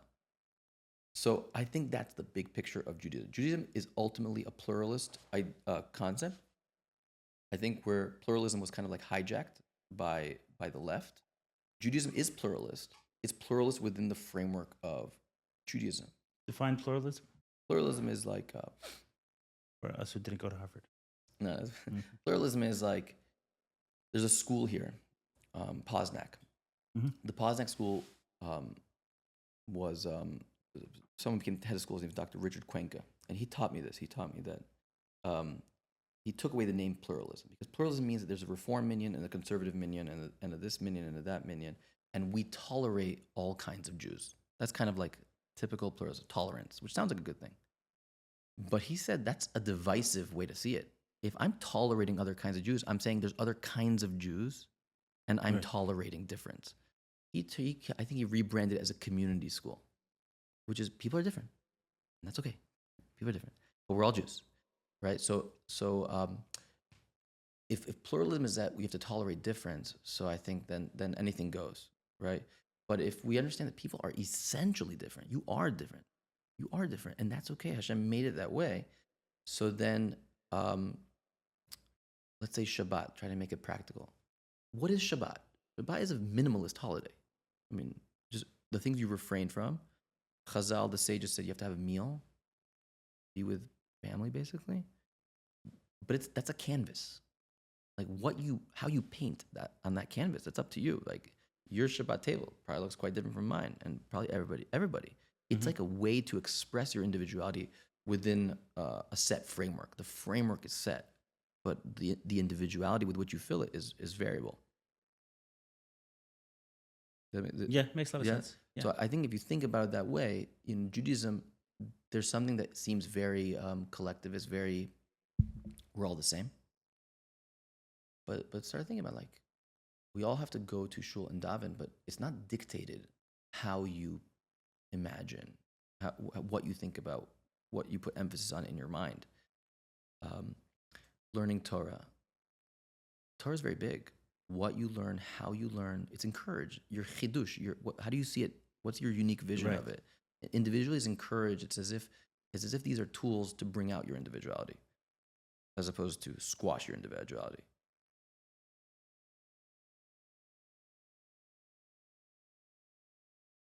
So I have a question. I'm going to do my best to articulate it. So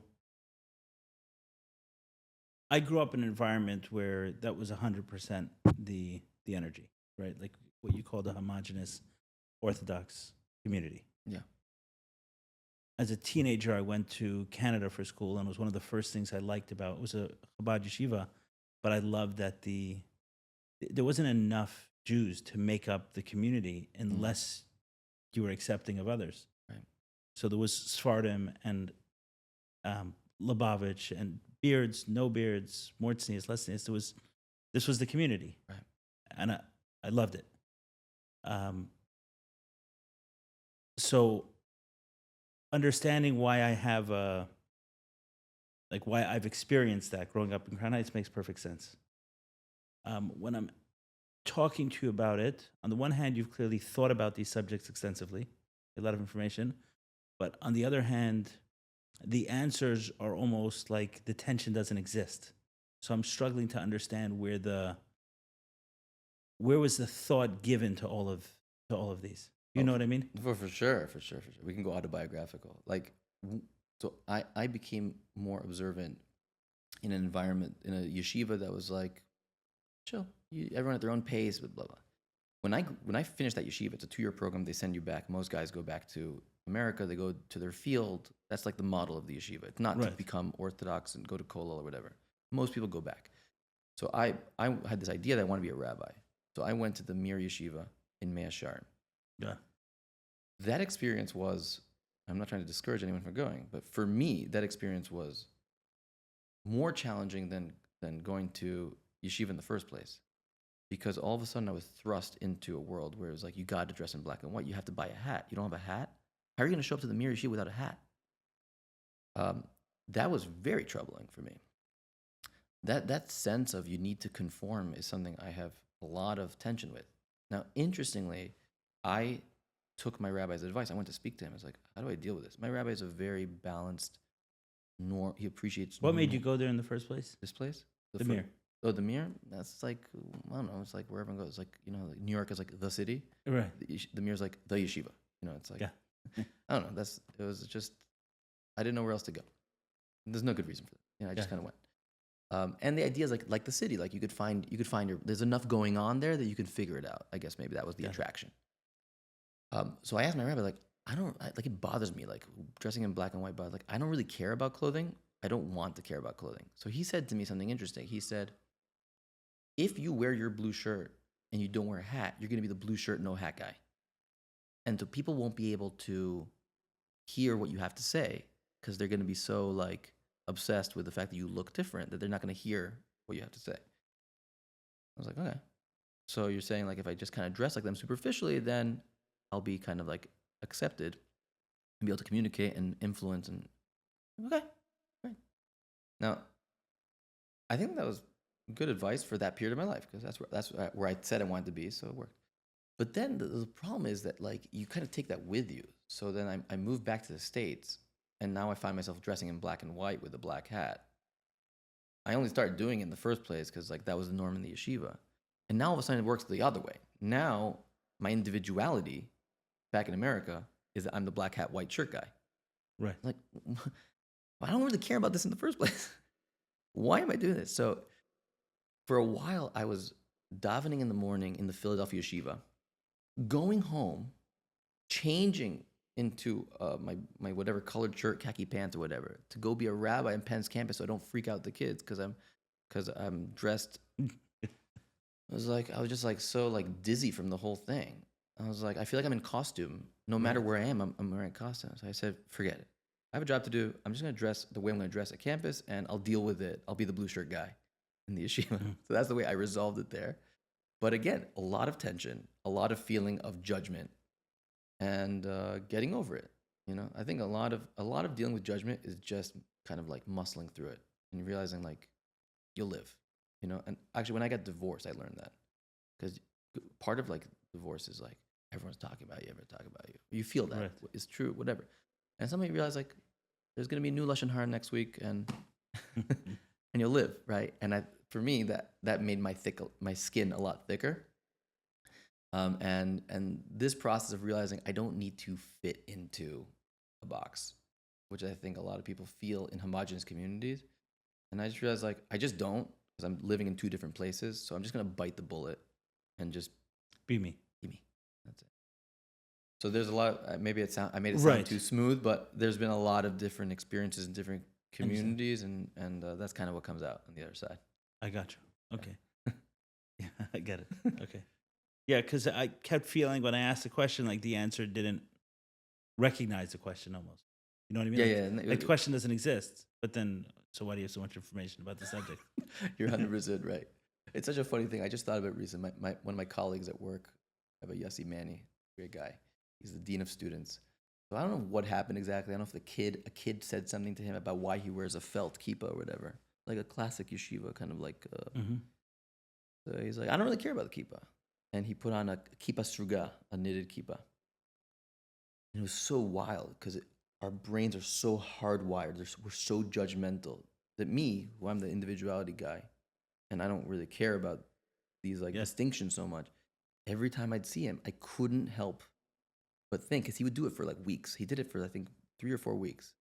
I don't know if it was a social experiment. I don't know what he was doing, but it was awesome because it made me so self-aware of how judgmental we are, how we associate external individuality as a core, as more important than it really is. So I think it's this constant getting to like the real stuff that makes us really unique on the inside. Like in Martin Luther King's vision of a world that's like truly colorblind, Right. is not a small thing. We're so superficial. We're so judgmental from the way people appear on the outside. Okay. We're kind of coming full circle to what you said at the beginning of the conversation about a yeshiva which didn't allow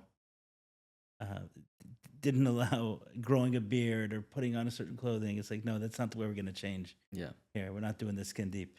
Yeah. But eventually, we live in a superficial world. So even that yeshiva kind of like spit me out, because I guess everyone has to live in the world, spit me out into this black and white world, which Right. was disorienting for me. It's like, I thought externals didn't matter, and now they matter so much.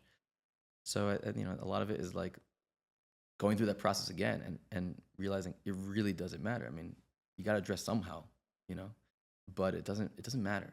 It's useful, maybe like competition, like it's useful to externals are useful. It's useful to have like your look, But they're not. It's not meaningful. It doesn't mean so much. Got it. So where to from here for you? What are I know you've written a book. Yeah. It's interesting. So leading up to this podcast, not intentionally, You sent me the book a while ago, and leading up into this podcast, I was just going through my bookshelf, and I pulled out a book purely based on the title interesting me, and for some reason, it's escaping me right now, and it happens to be your book. I didn't get too far in it since my 4 kids is much more than 3. I've realized that whoever said 4 is You're a one more 4? than, Oh, yeah. It's yeah. a We lot. just had a 4th, and it's great. It's amazing, but I'm saying as parents, it feels very, very, very different. Yeah. Then it's like 4 is 25 more than 3 or something. Mm-hmm. I'm sure we'll adjust and figure it out. The cool thing about 4 now is that 3 feels like Exactly. well, it's If one's just- taken care of. I'm only with 3 3 is kids. Yes, oh, okay. But in any case, so I didn't get too far into it. But remind me the name of the title.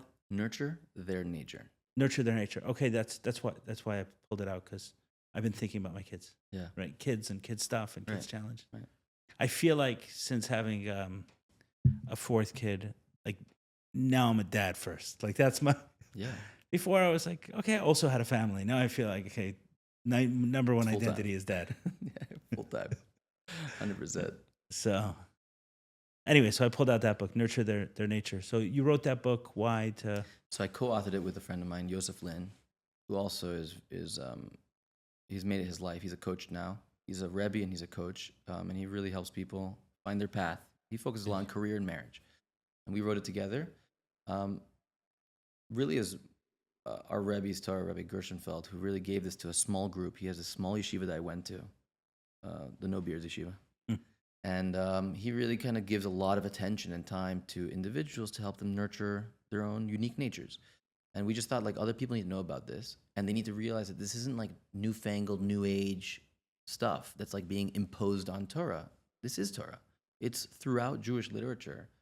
It doesn't matter if you're Hasidic or Litvish or this, that, or the other thing, Sephardi, Ashkenazi, Taimani, it doesn't matter. It's throughout the Torah. It's staring you in the face that Judaism is helping us nurture our unique identities and bring them to light and to grow through them. So we wrote this book really with a big emphasis, not so much on practical application, but more kind of the paradigm, because we felt like the religious world needs that paradigm. Right. Yeah, it definitely feels, I like the way you said it, that it definitely feels like that with the healing world that, I don't know, I guess I'm a part of, whatever that means, where as I go further along with it, healing and Judaism are kind of synonymous. I saw recently, it was in a sikha, but the words were from somewhere else, that God only gave the mitzvahs to the Jewish people in order to refine us, which is right, character refinement. Yeah. Like, oh, so that's the point of this thing. So, okay, that's healing, that's growth. It's the same thing, healing and growth. It's not this other world, but it definitely feels like there's a tension within the two worlds, the Orthodox Jewish world that I grew up in. Yeah. And while I'm not a part of, I'm very connected to today. My siblings, my parents, my nephews and nieces, friends, et cetera, and it feels like there's a kind of tension between the two. And then when it's resolved, it's like, okay, we have no choice, but it's a downgrading of Judaism. You know what I mean? We have no choice to. We have no choice. Like, we're not going to lose everyone, so we'll make this concession. Okay. Yeah. Yeah. Yeah. Yeah. And in a smaller family way, and also in the larger things that are given in on. Maybe I shouldn't. Like, let sleeping dogs. What is that expression? Lie. Yeah. Yeah, let sleeping dogs lie. So maybe I should let this one go. But 10 or 15 years ago, there was, within Crown Heights, was major controversy over a call of the shofar, which was men's retreats. Yeah. I didn't realize it was controversy. Oh, massive controversy. What We was were it? calling it cult, son of a desire, and it ended up being shut down. It was Oh, wow. very, very tense. And now it seems to me from the outside, I don't know exactly what they did, but it seems to me that there are others essentially doing the same thing that they did, but no one's saying thumbs up, but it's not worth the fight. That's what it seems to me. Meaning the same issue that someone would have taken with Call of the Shofar 10 years ago, there may be 20, 30, 40, 50 Jewish retreats that exist today Right. that one can take issue with. So to a certain degree, the feeling to me is, okay, is it worth fighting this? How many are we going to lose if we fight this battle? But it's definitely a downgrading of Judaism.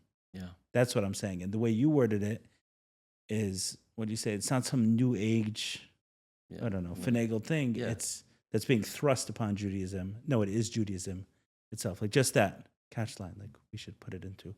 So back it up. Back up what you're saying. You're saying it's not this new thing. Yeah. I mean, again, I think it just, first of all, just to validate, it's so important to do that because it's really important to show the roots of things in Judaism, because otherwise anyone can say anything. Anyone could start a cult and call it Judaism. And by the way, many people have started cults and called it Judaism. So how can you distinguish between one and the other, right?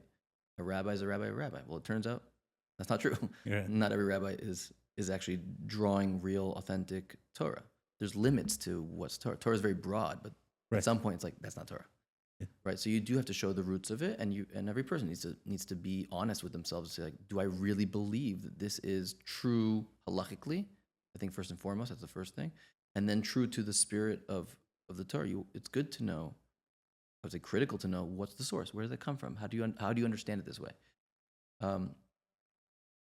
I would even say maybe that's like, if the whole thing about misnagdim and Hasidim is because Hasidim were, Baal Shem Tov was really revolutionizing by drawing a certain ruach that had kind of like gone dormant.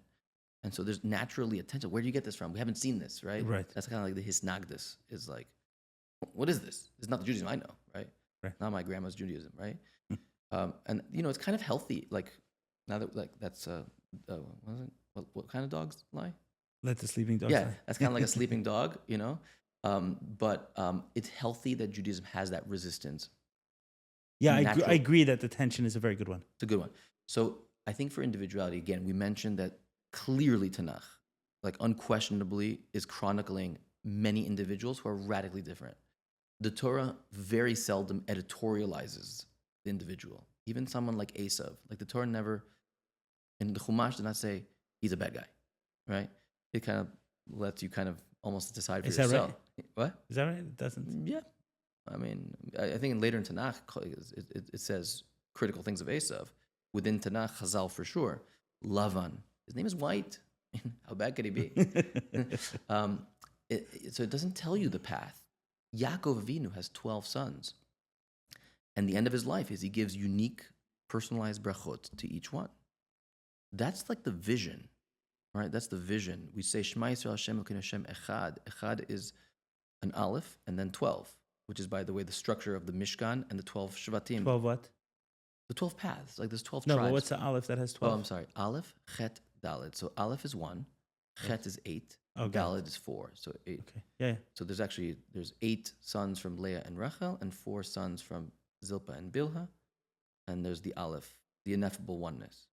So Yaakov Avinu, who's Tiferet, who's this balance, truth, synergy, right? That's all those things. On his deathbed, he's surrounded by his 12 sons, and each one has a place, and each one has a unique bracha, a unique message he has for them to bring out their blessings. It says he blessed them according to their blessings. So everyone is blessed with certain gifts, and he blessed each of them with their blessings. Beautiful. Moshe Rabbeinu does the same thing at the end of Chumash. That's Every nice. He tribe bless gets them according to their blessings. Every Nice. tribe gets a blessing. You don't. Zavulun does not have to be Yisachar. And Yisachar doesn't have to be Zavulun. You're different. Be yourself. Right? Be who you are. Bring that potential to grow. And the Gemara is like a wiki. It's like a wiki of opinions. We don't smush them together and say this is what Judaism says. Right? We often say, what does Judaism say? It's very interesting. Judaism, until recently, does not present itself as Judaism. It says, Ravina says like this, Ravashi says like this, Rava, Abaye, Hillel, Shammai. You preserve the individuality. The Gemara says, if you quote something in someone's name, you bring Geula. We would think we bring Geula by smushing all the opinions together so we don't know who's who. No, Geula comes when every person's unique perspective is understood as a unique perspective, but it's part of a bigger picture. And throughout Rishonim and Achronim, you find this idea of I'm very moved by Rabbeinu Bachya ibn Pakuda 1,000 years ago, the first kind of book of Jewish philosophy and character development. I know the Rebbe was very into Shara Bitachon, which has become Yes. popular. So that's part of a larger work called the Chovot HaLevavot, the duties of Yes. the hearts, where he basically said like there's a lot of books, there's a lot of literature on the duties of the limbs, but there's not enough on Yes. internal. So he says in the gate of humility, humility is not thinking that you're nobody. I know there's a lot of discussion in Chabad, like bittul. Bittul Yes. is not your nobody. Bittul is you're somebody, but you're somebody within a collective, right? Your worth is only within the collective. You have no worth as an individual in a vacuum. Your worth is only in so far as you're part of the whole. That means that you need to know who you are, that you're not that guy and you're not that guy, and you have to play your instrument in the symphony, right? Don't try to play that guy's instrument. That's not your instrument. Play your instrument, play in tune, play on rhythm, right? And then everything will be beautiful. So there's really no end to this idea. Once you start seeing it, you Right. see When you it start everywhere. pulling the thread, you can keep. You see it Okay. everywhere. You see it everywhere. So I really think it's I mean the reason we wrote the book again, I encourage people to read it, whether or not you have kids or you're a teacher. I think it's a vision of Judaism that I think is a little bit lost in an age where we kind of smush everyone under like orthodoxy or whatever. I think it's a paradigm that is staring you in the face as long as you just open your eyes to it. It's everywhere. Right. The labels I'm very resistant to. When someone asked me, some attorney for some work stuff.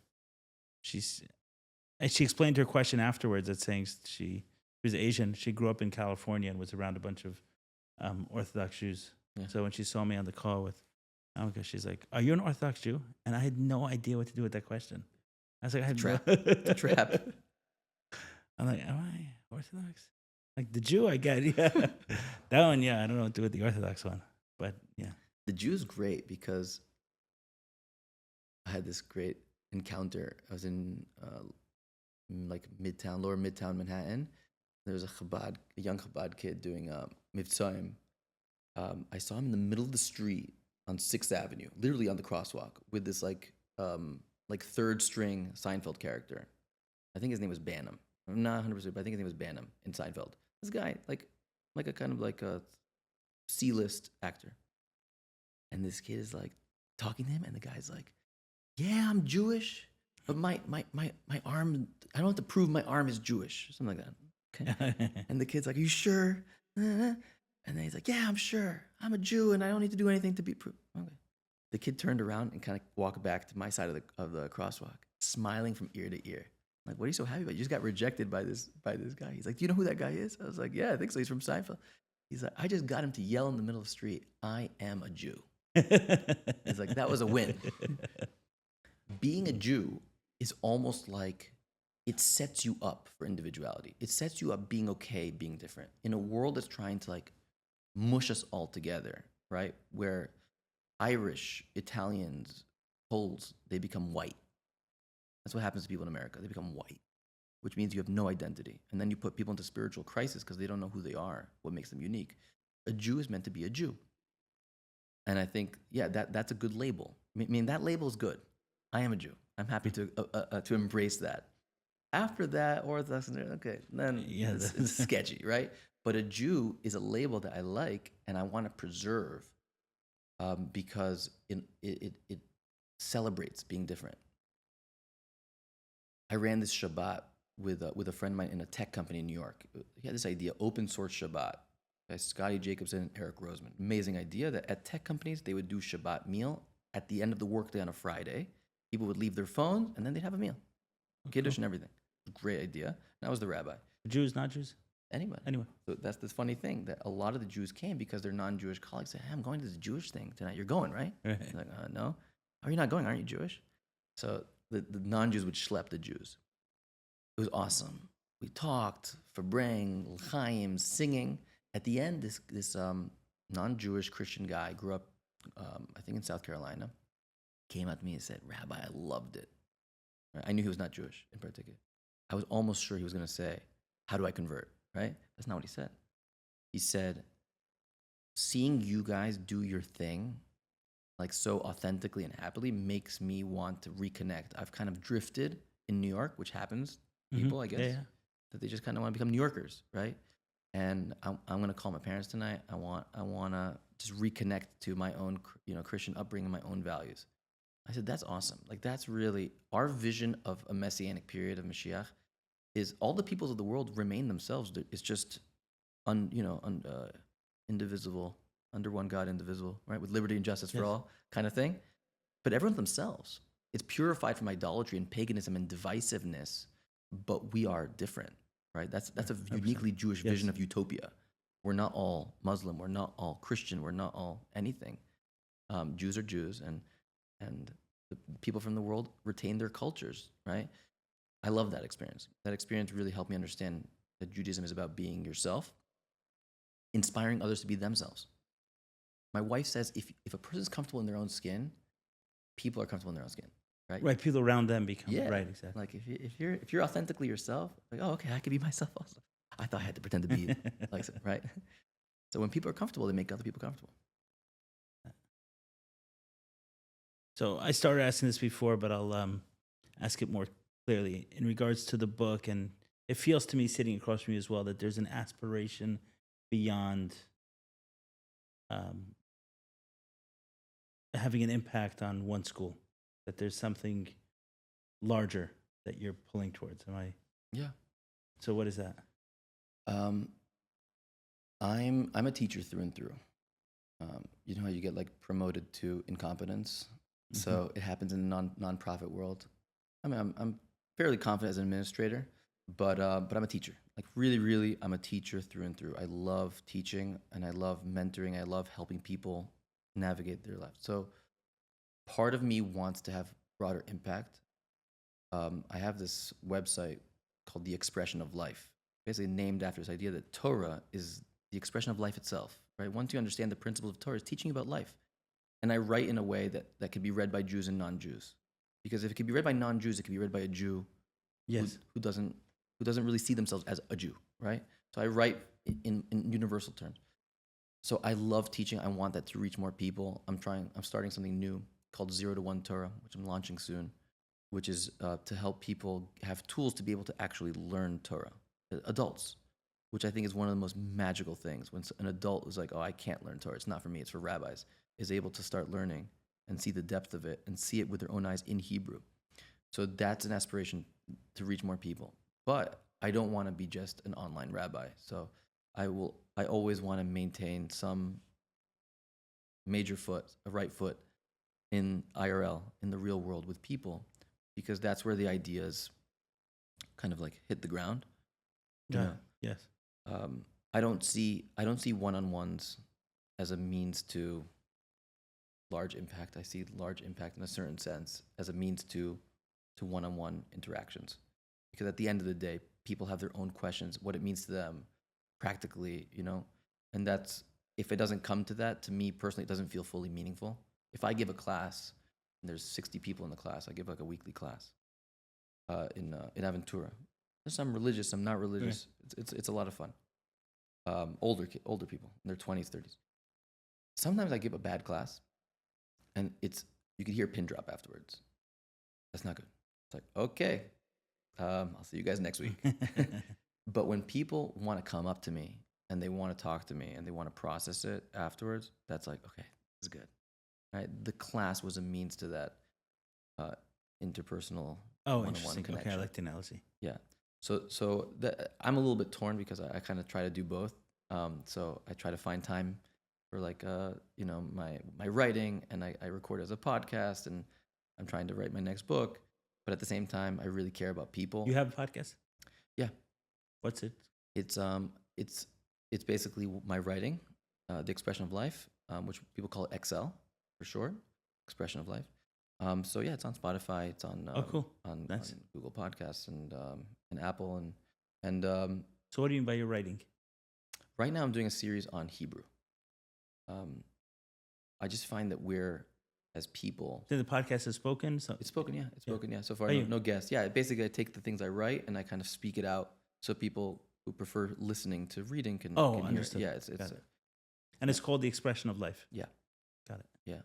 So right now I'm doing this series in Hebrew because I think we use a lot of Hebrew. It's a weird thing. We like train children like you don't have to know what it means. We're like a highly literate people who are illiterate. in Hebrew. It's bizarre, right? It's like totally normal to go to synagogue for 2 hours, 3 hours sometimes, and you really don't know what you're reading. And you do it. We do it every week, and that's like our religious practice. It's bizarre. So it's trying to kind of give people little tidbits of Hebrew so they can connect to what they're saying, which I think opens up worlds. I agree. I was reading the other week the Chadodi in English. So while we're singing in shul, I was reading the English. Yeah. I never. Like, don't be ashamed. And I was like, wow, Yeah. like what nice words. Don't be ashamed. Yeah. Let's come out. Yeah. Like that's what it meant. But even just now, like because you're saying, and you talk a lot about shame, Right. even you just saying that just like for me like a It light sparks bulb. something. Yeah, I'm gonna think about it next Friday night. Wow. There were it's like a passage afterwards. I was like, oh wow, what nice word. A nice words. Yeah. Okay, good. Yeah, I was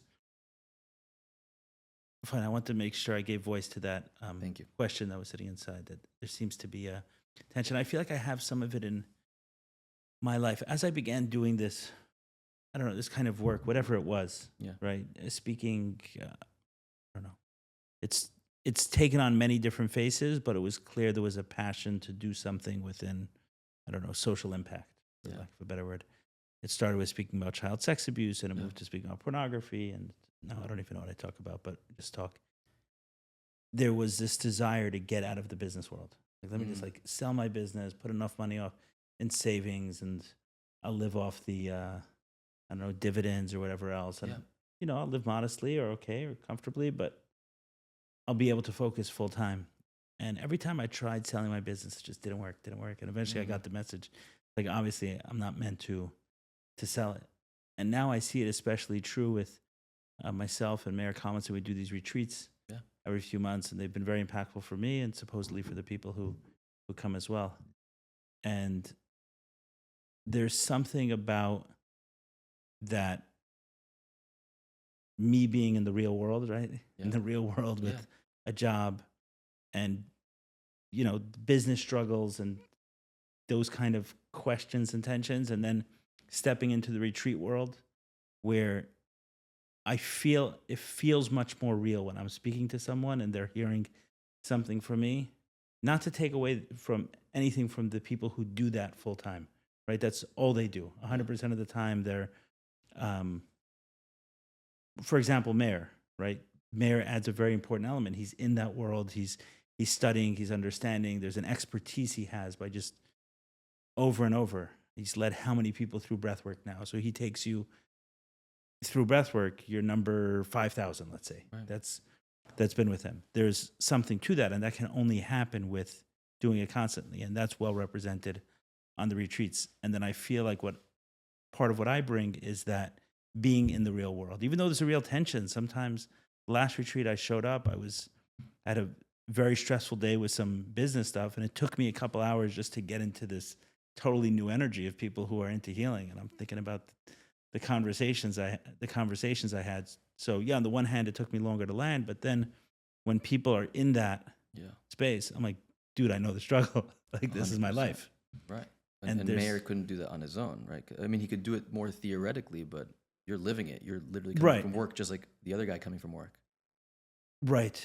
You know what it reminds me of? I feel similar to the tension you're talking about, where on the one hand, maybe you could have more impact if all day long you sat doing podcasts. Yeah. But on the other hand, where does the data come from? Where does the impact happen? It's in that one-on-one. So I was kind of thinking the same thing, because I tried really hard to get out of that, to get out of business. Let me sell it. And I had all the holy terminology for it. I'm going to focus full-time on this healing thing. It's going to be great. Whatever it was, whatever I'm doing with this purpose stuff. And I do have a lot of energy for it. I'm like, wow, this I'm loving. And this sometimes is very taxing on me. And the world was very clear. No. So I respect attention. I think it's good. You made me think, because I think I'm naturally a thinker.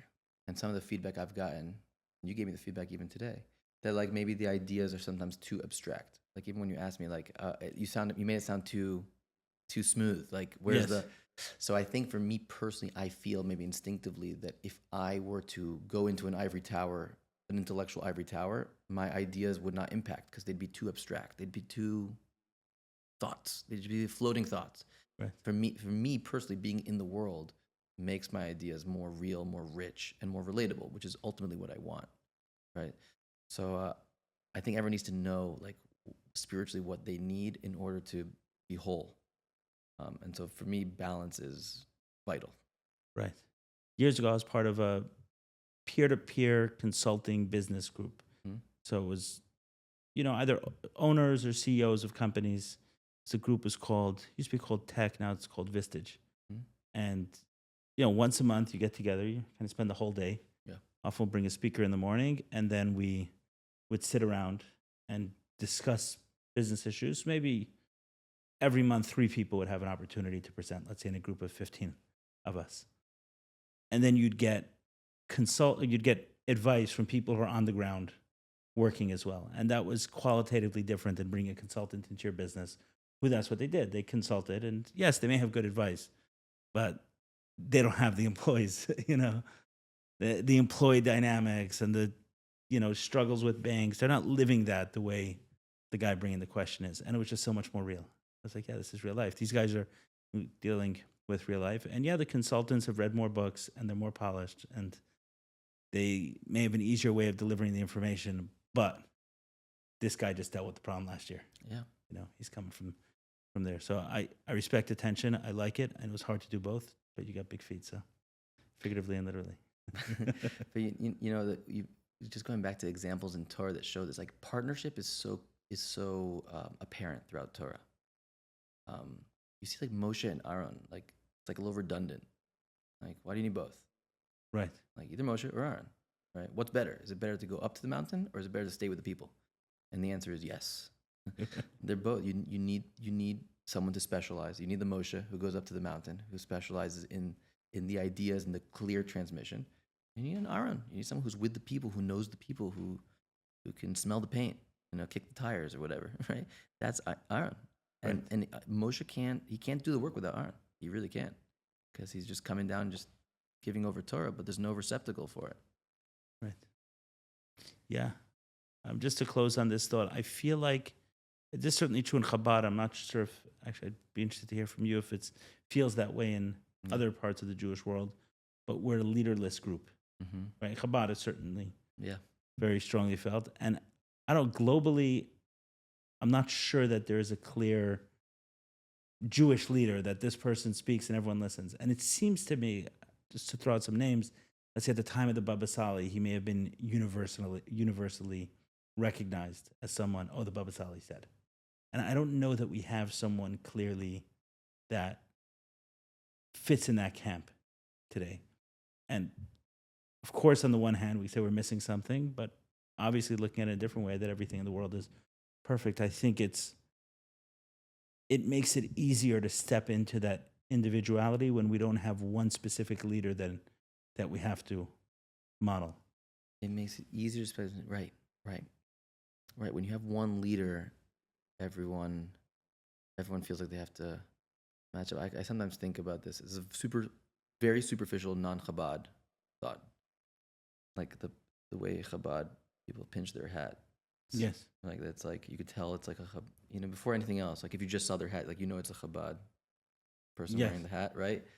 That there's something about having a leader that just, the better the leader in a certain sense, it's like the more people want to emulate the leader. Yes. So you're saying when you don't have that clear image, it gives room, nurtures, like, obviously there was a role for that. It existed, Yeah. so it was supposed to be that way. But now it's not there, and maybe the moment is calling for this, find a leader within, so to speak. Yeah. And find that, and there isn't one leader. There's many different leaders of whatever that space is, leaders and partnerships, etc. That pinch on the hat, my understanding. Yeah, tell me, please.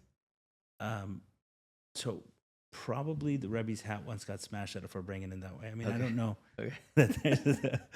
But just in terms of, within Chabad, it's also a thing when it's pinched real close, and on the top of the hat, you'll see it's like it's smashed in, so there's 3 points. Oh.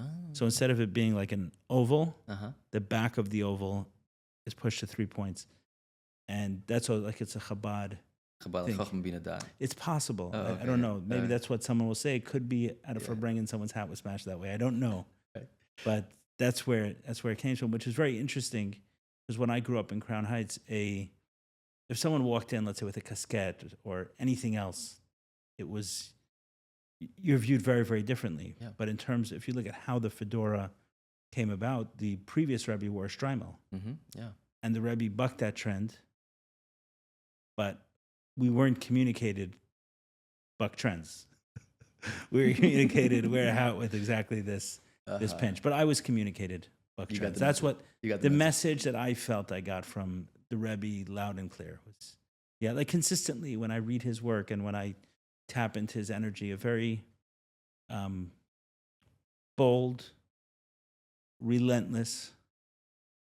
I mean, it's tough. He's a tough leader. His message is, it's never ending. It's never enough. It's never, there's always that quality to it, which is not easy, but it's definitely very bold, original.